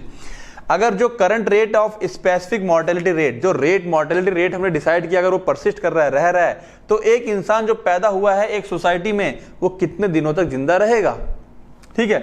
It is statistical abstraction, एक डाटा है, statistic है, mathematical calculation है, based on existing age specific death rate, जो present time की age specific, age से related death rate है, उसके हिसाब से हमने एक डाटा कैलकुलेट किया हुआ है। Estimated for both sexes separately, man और वुमेन, क्योंकि इनकी बॉडी की बनावट अलग अलग होती है, इसकी वजह से इन लोगों का सेपरेट कैलकुलेशन किया हुआ है। It is good indicator of socio economic development. ये क्या इंडिकेट करेगा भाई, ऑब्वियस ही बात है, अगर लाइफ एक्सपेक्टेंसी ज्यादा है, मतलब एक इंसान ज्यादा दिनों तक जिंदा रहता है, तो आखिरकार आपका सोशियो इकोनॉमिक डेवलपमेंट अच्छा माना जाएगा। लाइफ एक्सपेक्टेंसी एट बर्थ, समय के समय मेल को माना जाता है 64 साल तक जिंदा रहेगा, फीमेल लगभग 68 साल तक, औरतें ज्यादा दिनों तक जिंदा रहती हैं, ठीक है। इन्फेंट मॉर्टेलिटी रेट, बच्चे का जो इन्फेंट होते हैं, डेथ रेट जो है, ठीक है, पैदा हुए बच्चों का, the ratio of death under 1 year of age is given year to the total number of live birth in the same year, ठीक है। एक साल में the ratio of death under 1 year of age, एक साल के अंदर पैदा हुए बच्चे इन अ गिवन ईयर, किसी एक साल में, to the total number of birth in the same year, total पैदा कितने बच्चे पैदा हुए और उसमें कितने मर गए, यूजुअली एक्सप्रेस्ड एज रेट पर 1000 लाइफ ऑफ बर्थ, हम लोग 1000 के ऊपर इसको कैलकुलेट करते हैं, ठीक है। तो इन्फेंट मॉर्टेलिटी रेट हो गया, इन्फेंट मतलब जो 1 साल के नीचे के बच्चे होते हैं उनको इन्फेंट बोला जाता है। It is indicator of health status, ठीक है ना, ऑफ नॉट ओनली इन्फेंट, ये दर्शाता है, बताता है बच्चे की हेल्थ स्टेटस ही नहीं, but also whole population and socio economic condition को दर्शाता है। ऑब्वियसली बात है, जहां पे हेल्थ केयर सर्विस अच्छी होगी, जहां पे सोशियो इकोनॉमिक डेवलपमेंट अच्छा है, ठीक है ना, जहां पे न्यूट्रिशन अच्छे मिल रहे हैं मदर को, तो वहां पे डेथ क्यों होगी, वहां डेथ रेट कम हो जाएंगी, ठीक है ना। तो क्या इंडिकेट करता है ये, हेल्थ स्टेटस ऑफ इन्फेंट के साथ साथ पूरी पॉपुलेशन और सोशियो इकोनॉमिक कंडीशन को दर्शाता है ये। Sensitive indicator of availability, utilisation, effectiveness of health care, particularly perinatal and postnatal care, ठीक है ना। सेंसिटिव इंडिकेटर है availability and utilisation of effectiveness, किसके बारे में, अवेलेबिलिटी क्या चीज इंडिकेट कर रहा है, अवेलेबिलिटी कितना यूटिलाइज हुआ है, कितना इफेक्टिव है health care, particularly health care services हैं जो कितनी इफेक्टिव है, पर्टिकुलरली प्रीनेटल और पोस्टनेटल, ड्यूरिंग प्रेगनेंसी और प्रेगनेंसी के बाद, ठीक है। करंट अगर हम बात करें तो 1000 बच्चों पे 40 बच्चों की मौत है, और हरियाणा में थोड़ा सा ज्यादा है, 41,000 बच्चों पे मौत हो जाती है, ठीक है। Under 5 mortality rate defined as the number of death occurring in the under 5 age, 5 साल के अंदर, ठीक है, 5 ईयर होगा, 5 साल के अंदर कितने 1000 बच्चों में कितनों की मौत हो जा रही है। रिफ्लेक्ट बोथ, इसके अंदर दोनों आते हैं, इन्फेंट एंड चाइल्ड मॉर्टेलिटी दोनों काउंट होती है इसके अंदर। करंट रेट की बात करें तो 53 बच्चे 1000 बच्चों में 5 साल के अंदर ऐसे होते हैं जिनकी मौत हो जाती है किसी न किसी बीमारी की वजह से, ठीक है। जितना कम होगा, यानी कि ये रेशो जितना कम हो जाए, 53 से 20-25 है, उतना डेवलप माना जाएगा। चाइल्ड मॉर्टेलिटी रेट, यहां पर जो एज है वो 1 से 4 साल ली जा रही है, देखो ना 0 से 1 नहीं ली जा रही है। इन्फेंट में, इन्फेंट की क्या हो जाएगी 0 से 1 ईयर, देखो एज का फर्क है, क्वेश्चन है ये, ध्यान रखना। अंडर 5 में 5 के नीचे आ गए, इसके अंदर इन्फेंट और चाइल्ड दोनों काउंट हो गए, यानी कि ये हो गया 0 से लेके 5, और अपना आ जाता है चाइल्ड, ये हो गया 1 से लेके 4 ईयर, ठीक है ना। एज का बड़ा मैटर करता है यहां पर। ये कोरिलेट करता है, correlates with इनएडिक्वेट maternal and child health service. अगर डेथ रेट बहुत ज्यादा है तो ये दर्शाता है, बताता है कि मैटरनल और चाइल्ड हेल्थ केयर सर्विस अच्छी नहीं है, इंडिकेट कर रहा है, दीज आर द इंडिकेटर्स, ठीक है। माल न्यूट्रिशन, पोषण की कमी, लो इम्यूनाइजेशन, इम्यूनिटी की कमी, ठीक है, and environmental factors. Low immunisation coverage and environmental factor भी क्या है, काफी लो है, ठीक है। एनवायरमेंटल फैक्टर कौन से हमने डिस्कस किया था ये पीछे, करंट रेट की बात करें तो ये 18 है 1000 बच्चों पर, ठीक है। अदर इंडिकेटर की बात करें तो perinatal mortality rate, neonatal mortality rate, still birth rate, still birth होता है ना जो बच्चे मतलब प्रेगनेंसी जस्ट पहले या प्रेगनेंसी के तुरंत बाद जो मर जाते हैं, ठीक है। तो ये सारे इंडिकेटर्स भी हैं, अलग अलग रेट है इनके, तो इसको यहाँ डिटेल में डिस्कस नहीं कर रहे, लेकिन ये सारे भी काउंट किए जाते हैं। मैटरनल मोर्टेलिटी रेशो है ना, जो मदर का है, माँ, ठीक है, ratio of number of death arising during pregnancy, pregnancy के दौरान कितनों की मौत हो रही है प्रेग्नेंट लेडीज की, तो ये 1 लाख पे देखी जाती है, ठीक है। Account for the greatest number of death among women is reproductive age in developing country, ठीक है। अगर हम बात करें डेवलपिंग कंट्री की तो रिप्रोडक्टिव एज की बात हो रही है, किसकी बात हो रही है, रिप्रोडक्टिव एज। रिप्रोडक्टिव एज मान लिया जाए जब एक तरह से जो वुमेन है, जो फीमेल है, वो प्रेग्नेंट हो सकती है, ठीक है ना। तो अगर हम 0 साल से लेकर के या लेके चले इसको लगभग 15 तक, ठीक है, तो 15 के बाद नॉर्मली 18 शादी का जो कानून 18 के बाद है, लेकिन नॉर्मली क्या है, रिप्रोडक्टिव स्टेज तो उसकी 15 मान के चलो, वैसे 13-14 से स्टार्ट हो जाती है, हम 15 मान लेते हैं। 15 से लेकर के 51 के बाद क्या हो जाता है, मीनोपॉज हो जाता है। 51 के बाद क्या हो जाता है, मीनोपॉज हो जाता है, ठीक है। ये जो एज है, और 51 के बाद फिर ओल्ड जब तक चलेगा, यानी कि यहां पर जो है वो कम मरती हैं महिलाएं, इस एज के दौरान कम मरती हैं महिलाएं। ये जो एज है रिप्रोडक्टिव एज, इस दौरान जो है ग्रेटेस्ट नंबर ऑफ डेथ पाई गई हैं, ठीक है। ज्यादातर क्या होता है, प्रेगनेंसी इसी एज के बीच में होती है, क्योंकि अब ये हटा सकते हैं हम, यहाँ पे हम 18 कर सकते हैं, क्योंकि अब जनरली 18 से नीचे शादियां नहीं होती, लेकिन कई जगह हो रही हैं अभी भी, तो इसलिए 15 काउंट कर ली जाती है, ठीक है। तो बात समझ में आई, आगे आते हैं। करंट एमएमआर की बात करें तो 1 लाख पे करीब 178 है, और हरियाणा की बात करें तो 146 है, लाइव बर्थ की बात करें तो। Disease specific death, it is mortality rate which is computed for specific disease, किसी खास डिजीज की वजह से कितनी मौतें हो गई, किसी खास डिजीज की वजह से 10 लोग मर गए, ठीक है, ये हो गया। एक है प्रोपोर्शनल मॉर्टेलिटी रेट, ध्यान रखना इनमें दोनों बच्चों में कंफ्यूज हो जाते हैं। प्रोपोर्शनल में क्या है, टोटल मौतें कितनी हुई, उसमें से उस डिजीज की वजह से कितनी मौतें हो गई। It is proportion of all death attributed to the specific disease, सारी डेथ में से उस डिजीज की वजह से डेथ कितनी हुई। यहां हम केवल क्या देख रहे हैं, उस पर्टिकुलर डिजीज की वजह से डेथ कितनी हो गई है, ठीक है। कौन, जैसे कि coronary heart disease causes 25 to 30% of all death in develop world. America वगैरह जो है, जो डेवलप कंट्रीज है, वहां पे लगभग 25 से 30% लोग कोरोनरी हार्ट डिजीज से मर जाते हैं, ठीक है। टोटल डेथ में थे अगर 100 लोग मरे हैं तो 25 लोग इस डिजीज से मरे हुए पाए जाएंगे। मॉर्बिडिटी इंडिकेटर, मॉर्बिडिटी हो जाता है कितने हमारा कम्युनिटी कितनी बीमार है। Morbidity indicator reveals the burden of ill, बोझ है बीमारी का, कितने लोग बीमार हैं। हेल्थ इन कम्युनिटी, कम्युनिटी में कितने लोग बीमार हैं, but do not measure the sub clinical और इन एपरेंट डिजीज स्टेट, वो डिजीज बीमारी कौन सी है उसको नहीं हमने देखना है, कितने लोग बीमार हैं केवल उसको काउंट करना है। इंसिडेंस 2 तरीके से हम देख सकते हैं कि कितनी घटनाएं घटी बीमार होने की, कितनी बीमारी फैली हुई है। प्रीवलेंस मतलब कितना फैली हुई है और कितने लोग बीमार हो रहे हैं। नंबर ऑफ न्यू इवेंट्स और new cases of disease in a defined population, कितने नए केस आ रहे हैं with in a specified period of time. जैसे कि the incidence of tuberculosis in India is 176, 176 लोग पर 1 लाख पे 176 लोगों को टीबी की बीमारी हो रही है। कितना फैला हुआ है। The total number of all individual who have disease at a particular time, किसी एक टाइम पे टोटल लोग कितने, ये तो 1000 पे 1 लाख पे काउंट किया गया ना, एक पर्टिकुलर टाइम पे टोटल कितने लोग बीमार हैं, ठीक है। अब 1 लाख लोग हो सकता है इस शहर से देखे गए हों, अब पूरी इंडिया का ले लेंगे तो 1 लाख बहुत सारी पॉपुलेशन बन जाएगी। तो एक टाइम पे टोटल कितने लोग बीमार हैं उसको देखा जाता है यहाँ पर, divided by population at risk of having disease, divide करते हैं कितने लोगों को बीमारी हो सकती है at this point of time. The prevalence of tuberculosis in India is 230 per 1 lakh of population, ठीक है ना।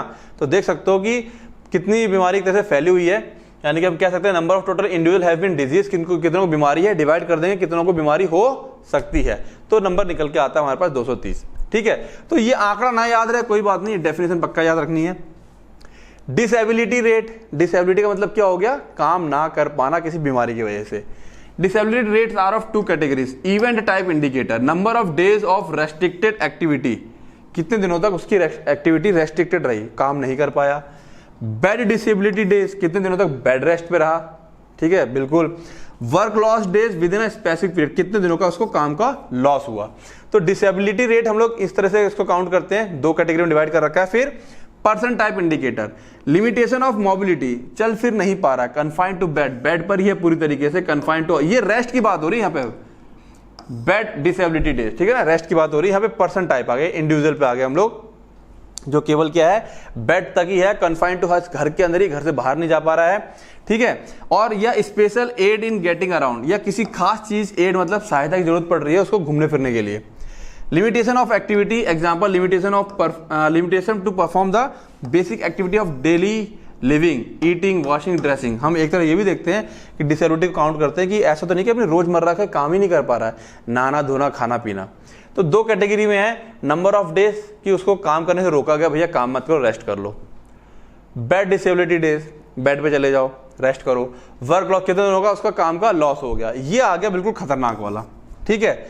एक है हमारे पास सुलिवन्स इंडेक्स, ये क्या कहता है, it is refers to expectation of life free of disability, ठीक है। हम लोग ये मान के चले कि एक इंसान को पूरी जिंदगी के दौरान कितना टाइम वो क्या रहा, फ्री ऑफ डिसेबिलिटी। डिसेबिलिटी मतलब जैसे आपको कोई बीमार हो जाता है, बेड पकड़ लेते हो तो आप डिसेबल हो गए हो, ठीक है।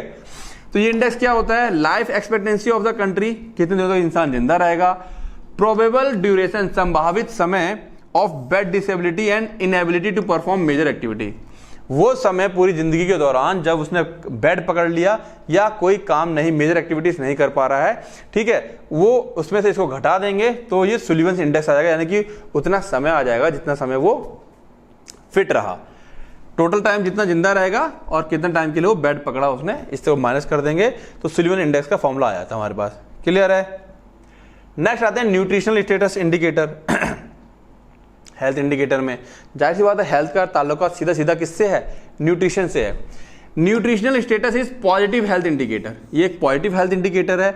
Newborns are measured for their birth weight, अब जो नए बच्चे पैदा हुए हैं समझना, जिसका वजन अच्छा होता है, यानी कि उसकी खवाई पियाई या खाना पीना अच्छा हुआ है, कि है ना, कितना लंबा चौड़ा बच्चा हुआ है, हेड सरकमफरेंस, सर का चौड़ाई कितनी है, ये सब बच्चा जो है देखा होगा तुमने, जो बहुत कमजोर बच्चे होते हैं सर की चौड़ाई भी कम होती है, जो हेल्दी बच्चे होते हैं 5-5 किलो तक के, उनका सर भी थोड़े से बड़े रहते हैं, ठीक है ना। दे रिफ्लेक्ट द मैटरनल न्यूट्रिशन, ये सब क्या रिफ्लेक्ट कर रहे हैं, माँ को कितना अच्छा खाना पीना मिला है, उसकी हेल्थ कैसी रही, ठीक है।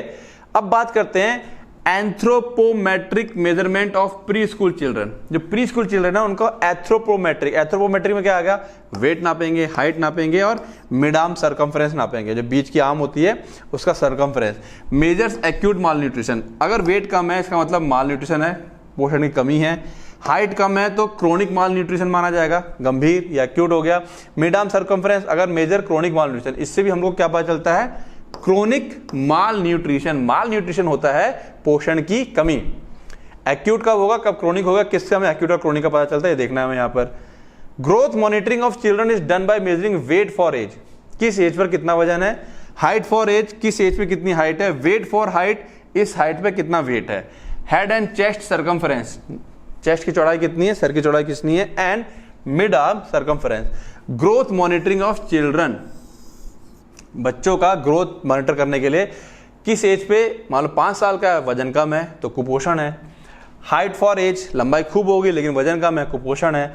वेट फॉर हाइट, हाइट इतनी हो गई है वजन कम है, कुपोषण है।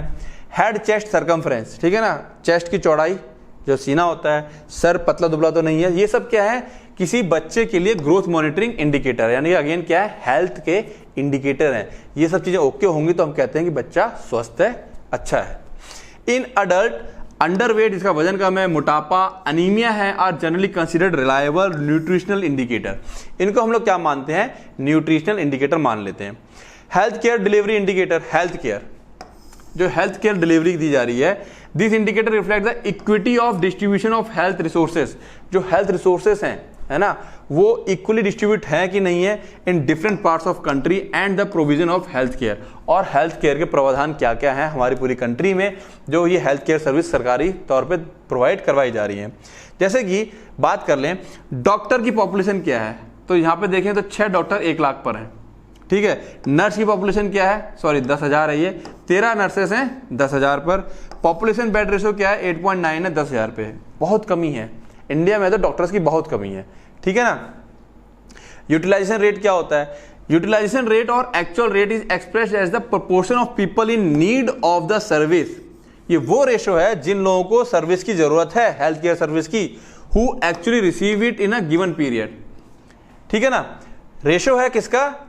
Proportion of people in need who actually receive it in given period, usually a year. ठीक है ना। जिन लोगों को जरूरत थी और उनको ये सर्विस मिली। It depend on availability and accessibility of health service. कितनी सर्विस अवेलेबल है, कितना इजीली एसेसिबल है। अब मान लो कोई दूर दराज रह रहा है, शहर में आ ही नहीं पा रहा है, इजीली एसेसिबल नहीं है, अवेलेबल है या नहीं है सरकारी अस्पतालों में, वो देखना पड़ेगा। And the attitude of an individual towards the health care system. और इंसान का हेल्थ केयर सिस्टम के प्रति एटीट्यूड क्या है? यार वहां नहीं होगा कुछ, हम तो यहां जाएंगे। ठीक है ना। तो ये जो एटीट्यूड है ना, ये सब चीजें यूटिलाइजेशन रेट को डिसाइड करती हैं कि कितना यूटिलाइज करेगा इंसान किसी हेल्थ केयर सर्विस को। Example, proportion of infants who are fully immunised. सरकारी चलते हैं, लेकिन कितने लोगों को प्रॉपर इम्यूनाइजेशन मिलता है? 43.5% ही है, सब लोग नहीं करा रहे हैं। Proportion of pregnant women who received ANC care, ठीक है, ये होता है एंटीनेटल केयर और हैव इंस्टीट्यूशनल डिलीवरीज। ठीक है, उनको जो ये मिल रहा है, कितने वुमेन्स को ये हेल्थ केयर सर्विस प्रोवाइड की जा रही है। Percentage of population who adopt family planning, कितने परसेंट लोग फैमिली प्लानिंग को अपना रहे हैं। Bed occupancy ratio, bed turnover ratio, कितना बेड ऑक्यूपाई हो रहा है, कितना बेड खाली हो रहे हैं ना, ये सब चीजें काउंट की जाती हैं। तब हमको समझ में आ रहा है कि यूटिलाइज कितनी हो रही है, जो हेल्थ केयर सर्विस है वो यूटिलाइज किस रफ्तार से हो रही है। ठीक है, तो जितना ज्यादा इसका रेट अच्छा होगा, इसमें उसका यूटिलाइजेशन उतना अच्छा हो रहा है। Indicator of social and mental health, घूम फिर के बातें वहीं आ गई। This include rates of suicide. अब देखो यहाँ पर सोशल और मेंटल हेल्थ का वहां पे एक अलग जिक्र चल रहा था, यहाँ पे रेट ऑफ सुसाइड और इसकी बात आ गई, कितने लोग मर रहे हैं, है ना। यहाँ पे इंडिकेशन यहीं से तो मिलेगा कितना नुकसान हो रहा है। इसमें रेट ऑफ सुसाइड, होमिसाइड, यानी कि लोग एक दूसरे को मार रहे हैं, and other crime. Road traffic accident कितना हो रहा है। जुवेनाइल डेलिक्वेंसी कितनी है, कितना है ना, जो जुवेनाइल है ना, जो क्या कहते हैं उसे, किशोर, जो 18 साल से नीचे के बच्चे होते हैं, कितना क्राइम कर रहे हैं। Alcohol and substance abuse, alcohol या नशा का इस्तेमाल कर रहे हैं। डोमेस्टिक वायलेंस कितना हो रहा है। बैटर्ड बेबी सिंड्रोम, ठीक है ना। तो ये सब चीजें काउंट की जाती है indicator of social and mental health. Mental health को कैसे हम जज करेंगे कि सोसाइटी की मेंटल हेल्थ कैसी है, तो ये सब देखें, कितना लोग आत्महत्या कर रहा है, कितना एक दूसरे को मार रहा है, क्या क्राइम का रेशियो है, वगैरह वगैरह। This indicator provide a guide to social action, ठीक है ना, for improving the health of people. अब जब हमको लगता है कि समाज में क्राइम बहुत ज्यादा है, इसका मतलब लोगों की मेंटल हेल्थ सही नहीं है, तभी तो क्राइम ज्यादा है। तो वही कह रहा है, ये इंडिकेटर प्रोवाइड कराते हैं, गाइड, एक हमें हेल्प करते हैं समझने में कि क्या इंप्रूव करने के लिए हमें एक्शन लेने हैं सोसाइटी में।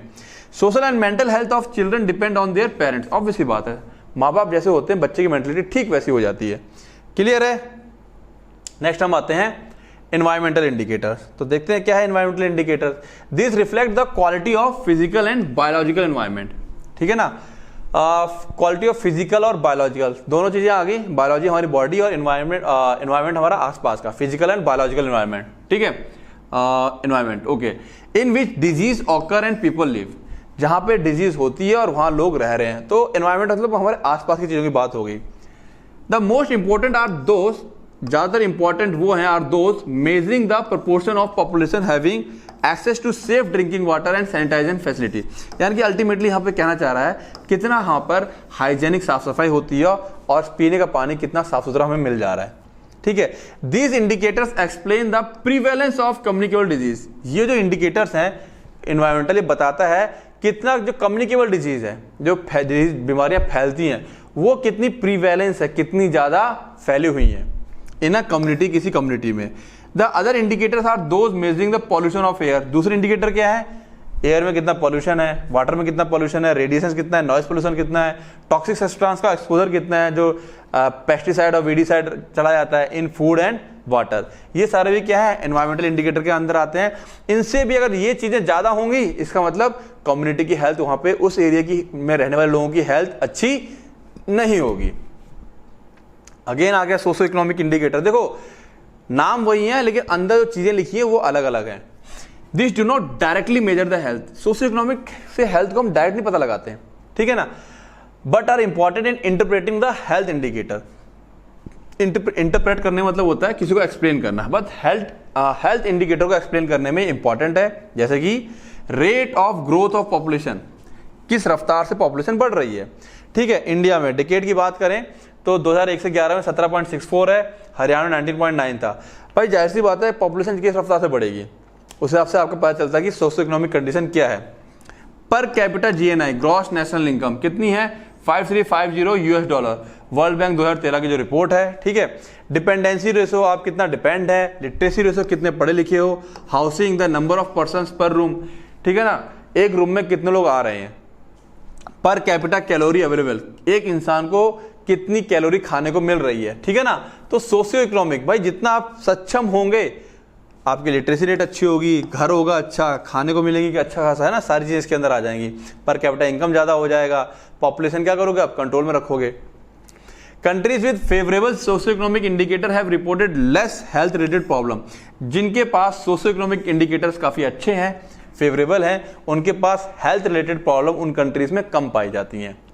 Health policy indicator, health policy मतलब जो गवर्नमेंट की तरफ से पॉलिसी लाई जाती है।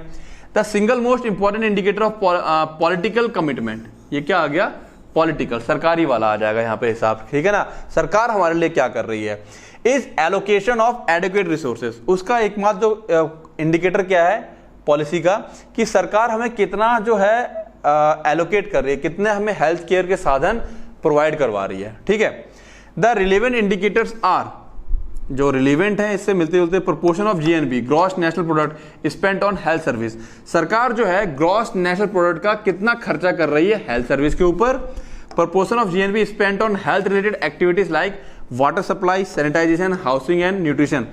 ठीक है ना, कितना वो खर्चा कर रही है वाटर सप्लाई पर, सैनिटाइजेशन यानी कि साफ सफाई पर, और हाउसिंग एंड न्यूट्रिशन पर।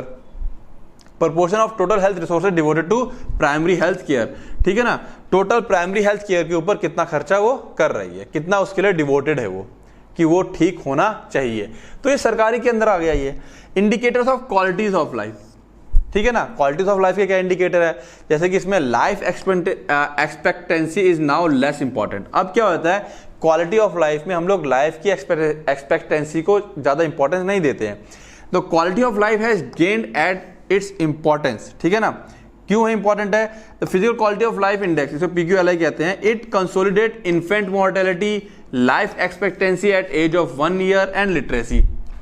For each component the performance of individual country is placed on the scale of 1 to 100। देखो क्या है, क्वालिटी ऑफ लाइफ किसकी कैसे अच्छी है, तो उसको हम लोग physical quality of life index से नापते हैं। ठीक है, इसके अंदर हम लोग क्या क्या चीजें देखते हैं, infant mortality, life expectancy at the age of 1 year, कितना जिंदा रहेगा 1 साल की उम्र तक, और कितना लिटरेसी पढ़ाई लिखाई है। अगर हम कंट्री वाइज बात करें तो इसको हम लोग, स्केल होती है 1 से लेके 100, उसमें हम लोग इसको क्या करते हैं, नापते हैं। ठीक है, और देखो जरा, जब हम इसको नापते हैं, the composite index is calculated by averaging the 3 indicators giving equal weightage to each of them. ठीक है ना, the result is placed on the 0 to 100 scale. The PQLI does not consider the GNP, यहां पे हम GNP को consider नहीं करते हैं। बात समझ में आई। तो indicator of quality of life, quality of life में हम लोग क्या करते हैं, ये 3 चीजें देख रहे हैं, और इसको हम लोग स्केल जो होती है 1 से लेकर 100, इसके बीच में नापते हैं।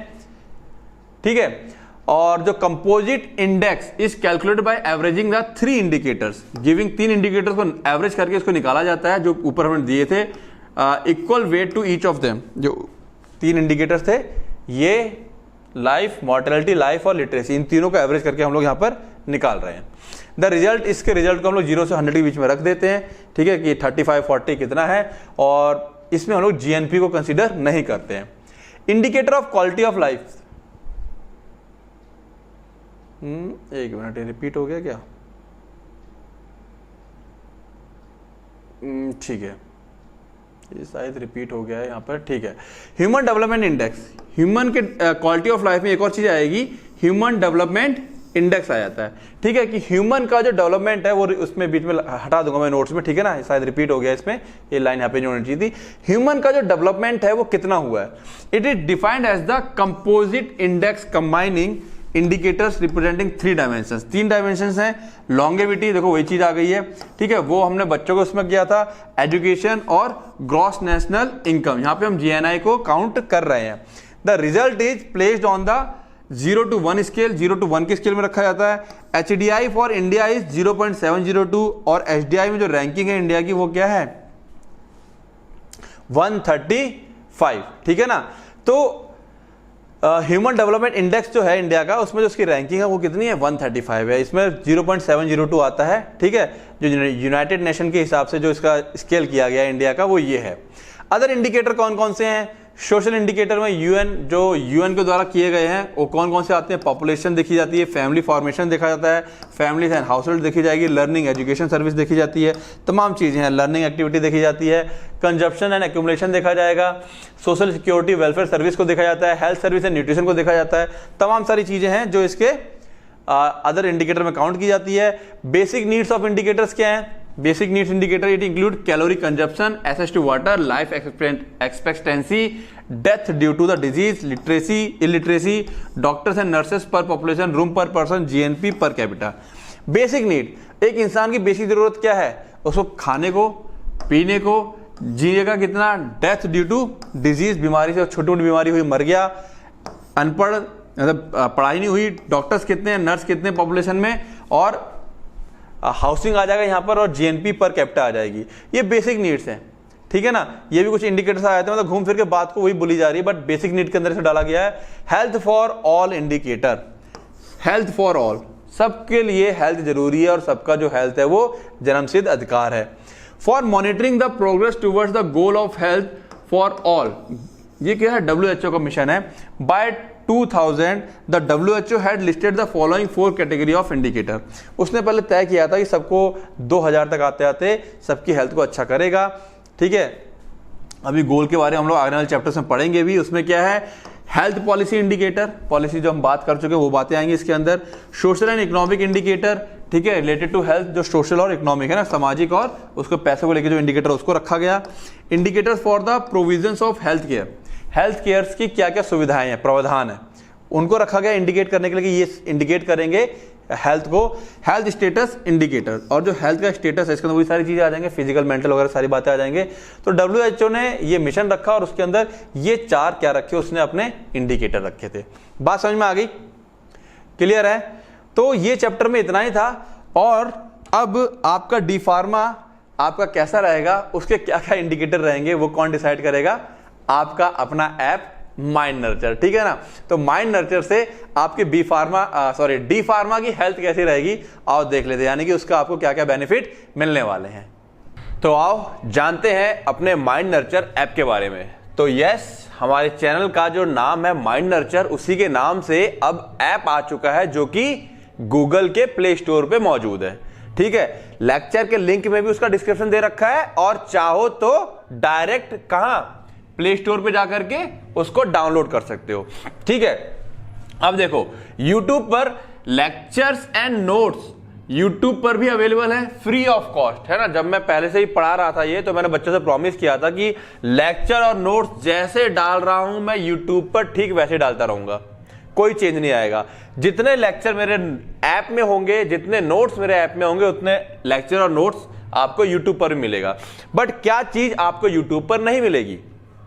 वो चीज है 1 मार्क्स क्वेश्चन की प्रैक्टिस, जो 1 मार्क्स इंपॉर्टेंट क्वेश्चन होंगे, ठीक है ना। 1 मार्क्स क्वेश्चन में बेसिकली तुम्हारे पास क्या आते हैं? MCQ और फिल इन द ब्लैंक्स, ठीक है ना। ये तुम्हारे अब नए जो पैटर्न है उसमें नया एग्जाम पैटर्न है, ठीक है ना। उसमें MCQ और फिल इन द ब्लैंक्स आ रहे हैं, दोनों मिलाकर के 10 नंबर के ये आते हैं, 10 नंबर के ये आते हैं, ठीक है। प्लस 2 मार्क्स क्वेश्चन, यानी कि आप इतना सारा पढ़ेंगे, यहां वो कुछ इंपॉर्टेंट क्वेश्चन दूंगा मैं 2 मार्क्स 3 मार्क्स 5 मार्क्स की, अगर केवल आप उतना ही पढ़ लेंगे तो पास तो गारंटी हो जाएंगे, ठीक है। और हाँ, जब डिटेल नॉलेज चाहिए होगी, ठीक है, तो उसके लिए पूरा लेक्चर पढ़ेंगे भी और समझेंगे भी आप लोग, मैं तो पढ़ा ही रहा हूं, ठीक है। और जिस बच्चे को केवल पास होना है वो केवल मेरा क्या करेगा, इन क्वेश्चंस की प्रैक्टिस कर लेगा। लाइव क्लास होगी। अब मान लो मैं ये यूट्यूब पे लेक्चर को पढ़ा दिया है, अब वो कहीं कुछ तुम्हारा डाउट फंस गया है, ठीक है, तो वो कैसे कवर होगा वो? तो उसके लिए क्या होगा, लाइव क्लास होंगी। डाउट्स के लिए मैं आया करूंगा लाइव क्लास, जो कि अभी स्टार्ट ऑलरेडी हो चुकी है, बच्चे डाउट्स पूछ रहे हैं और क्लास चल रही है। सबसे बच्चों बड़ी चीज जो होने वाली है एमसीक्यू टेस्ट की प्रैक्टिस। ये तो चलो एक बार को ठीक है, एमसीक्यू क्वेश्चंस की इतनी सारी प्रैक्टिस होने वाली है। हर लेक्चर से 15-20 क्वेश्चन, फिर पूरे चैप्टर से मिला करके 100-150 क्वेश्चन हो जाया करेंगे, जो कि तुम्हारे डी फार्म और सबसे इंपॉर्टेंट एग्जिट एग्जाम के ऊपर बेस्ड होने वाले हैं एमसीक्यू क्वेश्चन। अब देखो समस्या क्या है, ये एमसीक्यू क्वेश्चंस का टेस्ट हम लोग कहां नहीं ले सकते, यूट्यूब पर नहीं ले सकते। अब यूट्यूब पे क्या होगा मैं बताता हूं। ऐसे में चल रहा हूं, क्वेश्चन लिखा होगा, 4 ऑप्शन लिखे होगा, मैं बोलूंगा बच्चों ये क्वेश्चन है, ये 4 ऑप्शन है, इसका आंसर ये है। मजा नहीं आएगा ऐसे, ठीक है ना। मजा कैसे आएगा, क्वेश्चन सामने होगा, तुम पढ़ोगे और तुम आंसर क्लिक करोगे, पढ़ करके सोच करके, वो मजा आएगा, उससे प्रैक्टिस होती है असली, ठीक है ना। तो ये सबसे बड़ा पार्ट आपको मिलने वाला है। फिल इन द ब्लैंक्स के बारे में बात कर ही चुका हूं। Routine test for D pharm and exit exam, only 40% marks चाहिए, सबको पता है। 100 में से सबको कितना चाहिए, 40 नंबर में पास हो जाओगे, ठीक है ना। तो रूटीन टेस्ट का क्या मतलब है, मान लो चैप्टर 1 किसी सब्जेक्ट का खत्म हुआ, उसका टेस्ट हो जाएगा, फिर चैप्टर 2 खत्म हुआ, उसका टेस्ट हो जाएगा, फिर कंबाइंड टेस्ट होगा एक किसका, chapter number 1 plus chapter number 2 का, फिर चैप्टर 3 मान लो खत्म हो गया, फिर उसके बाद एक कंबाइंड टेस्ट होगा 1 + 2 + 3, इस तरह से चलता रहेगा। एक टाइम वो आएगा 1 + 2 + 3, मान लो 13 चैप्टर है तो कंबाइंड टेस्ट हो रहे हैं। ये जो टेस्ट अगर बच्चा कोई मन से देता है, बहुत अच्छे मन से, तो मोर देन 95% उसका कहीं नहीं गया। और अगर बेमन से भी दे रहा है 20-30% तैयारी करके भी, तो 40% यानी कि 40 नंबर लाना, फिर उसके लिए फाइनल एग्जाम में बहुत आसान हो जाएगा। और सबसे बड़ी बात बेटा, जो पढ़ाई होगी ना हमारा इस एग्जाम को टारगेट करके होगी, ठीक है ना। जो सब्जेक्ट तुम्हारे एग्जिट एग्जाम में आएंगे उसको टारगेट करके पढ़ाई होगी, यानी कि जब थ्योरी पढ़ोगे या क्वेश्चन अच्छे से कर ले जाओगे तो एमसीक्यू तो बहुत आराम से कर ले जाओगे, और एमसीक्यू जब बहुत आराम से कर ले जाओगे तो एग्जिट एग्जाम बहुत आराम से क्लियर कर ले जाओगे। बात समझ में आ रही है। और फीस बिल्कुल मिनिमल है, 1100 रुपए पूरे साल के लिए सभी सब्जेक्ट्स की। फर्स्ट ईयर पूरा साल सभी सब्जेक्ट 1100 रुपए, सेकेंड ईयर पूरा साल सभी सब्जेक्ट फिर से 1100 रुपए, यानी कि एक साल की फीस आपकी 1100 रुपए पड़ रही है। इस फीस को अगर आप अपनी कॉलेज फीस से कंपेयर करोगे तो ना के बराबर है। महीने का तुम्हारा 92 रुपए समथिंग पड़ता है जाकर के। इससे सस्ता, चीप और बेस्ट चीज आपको नहीं मिलने वाली है।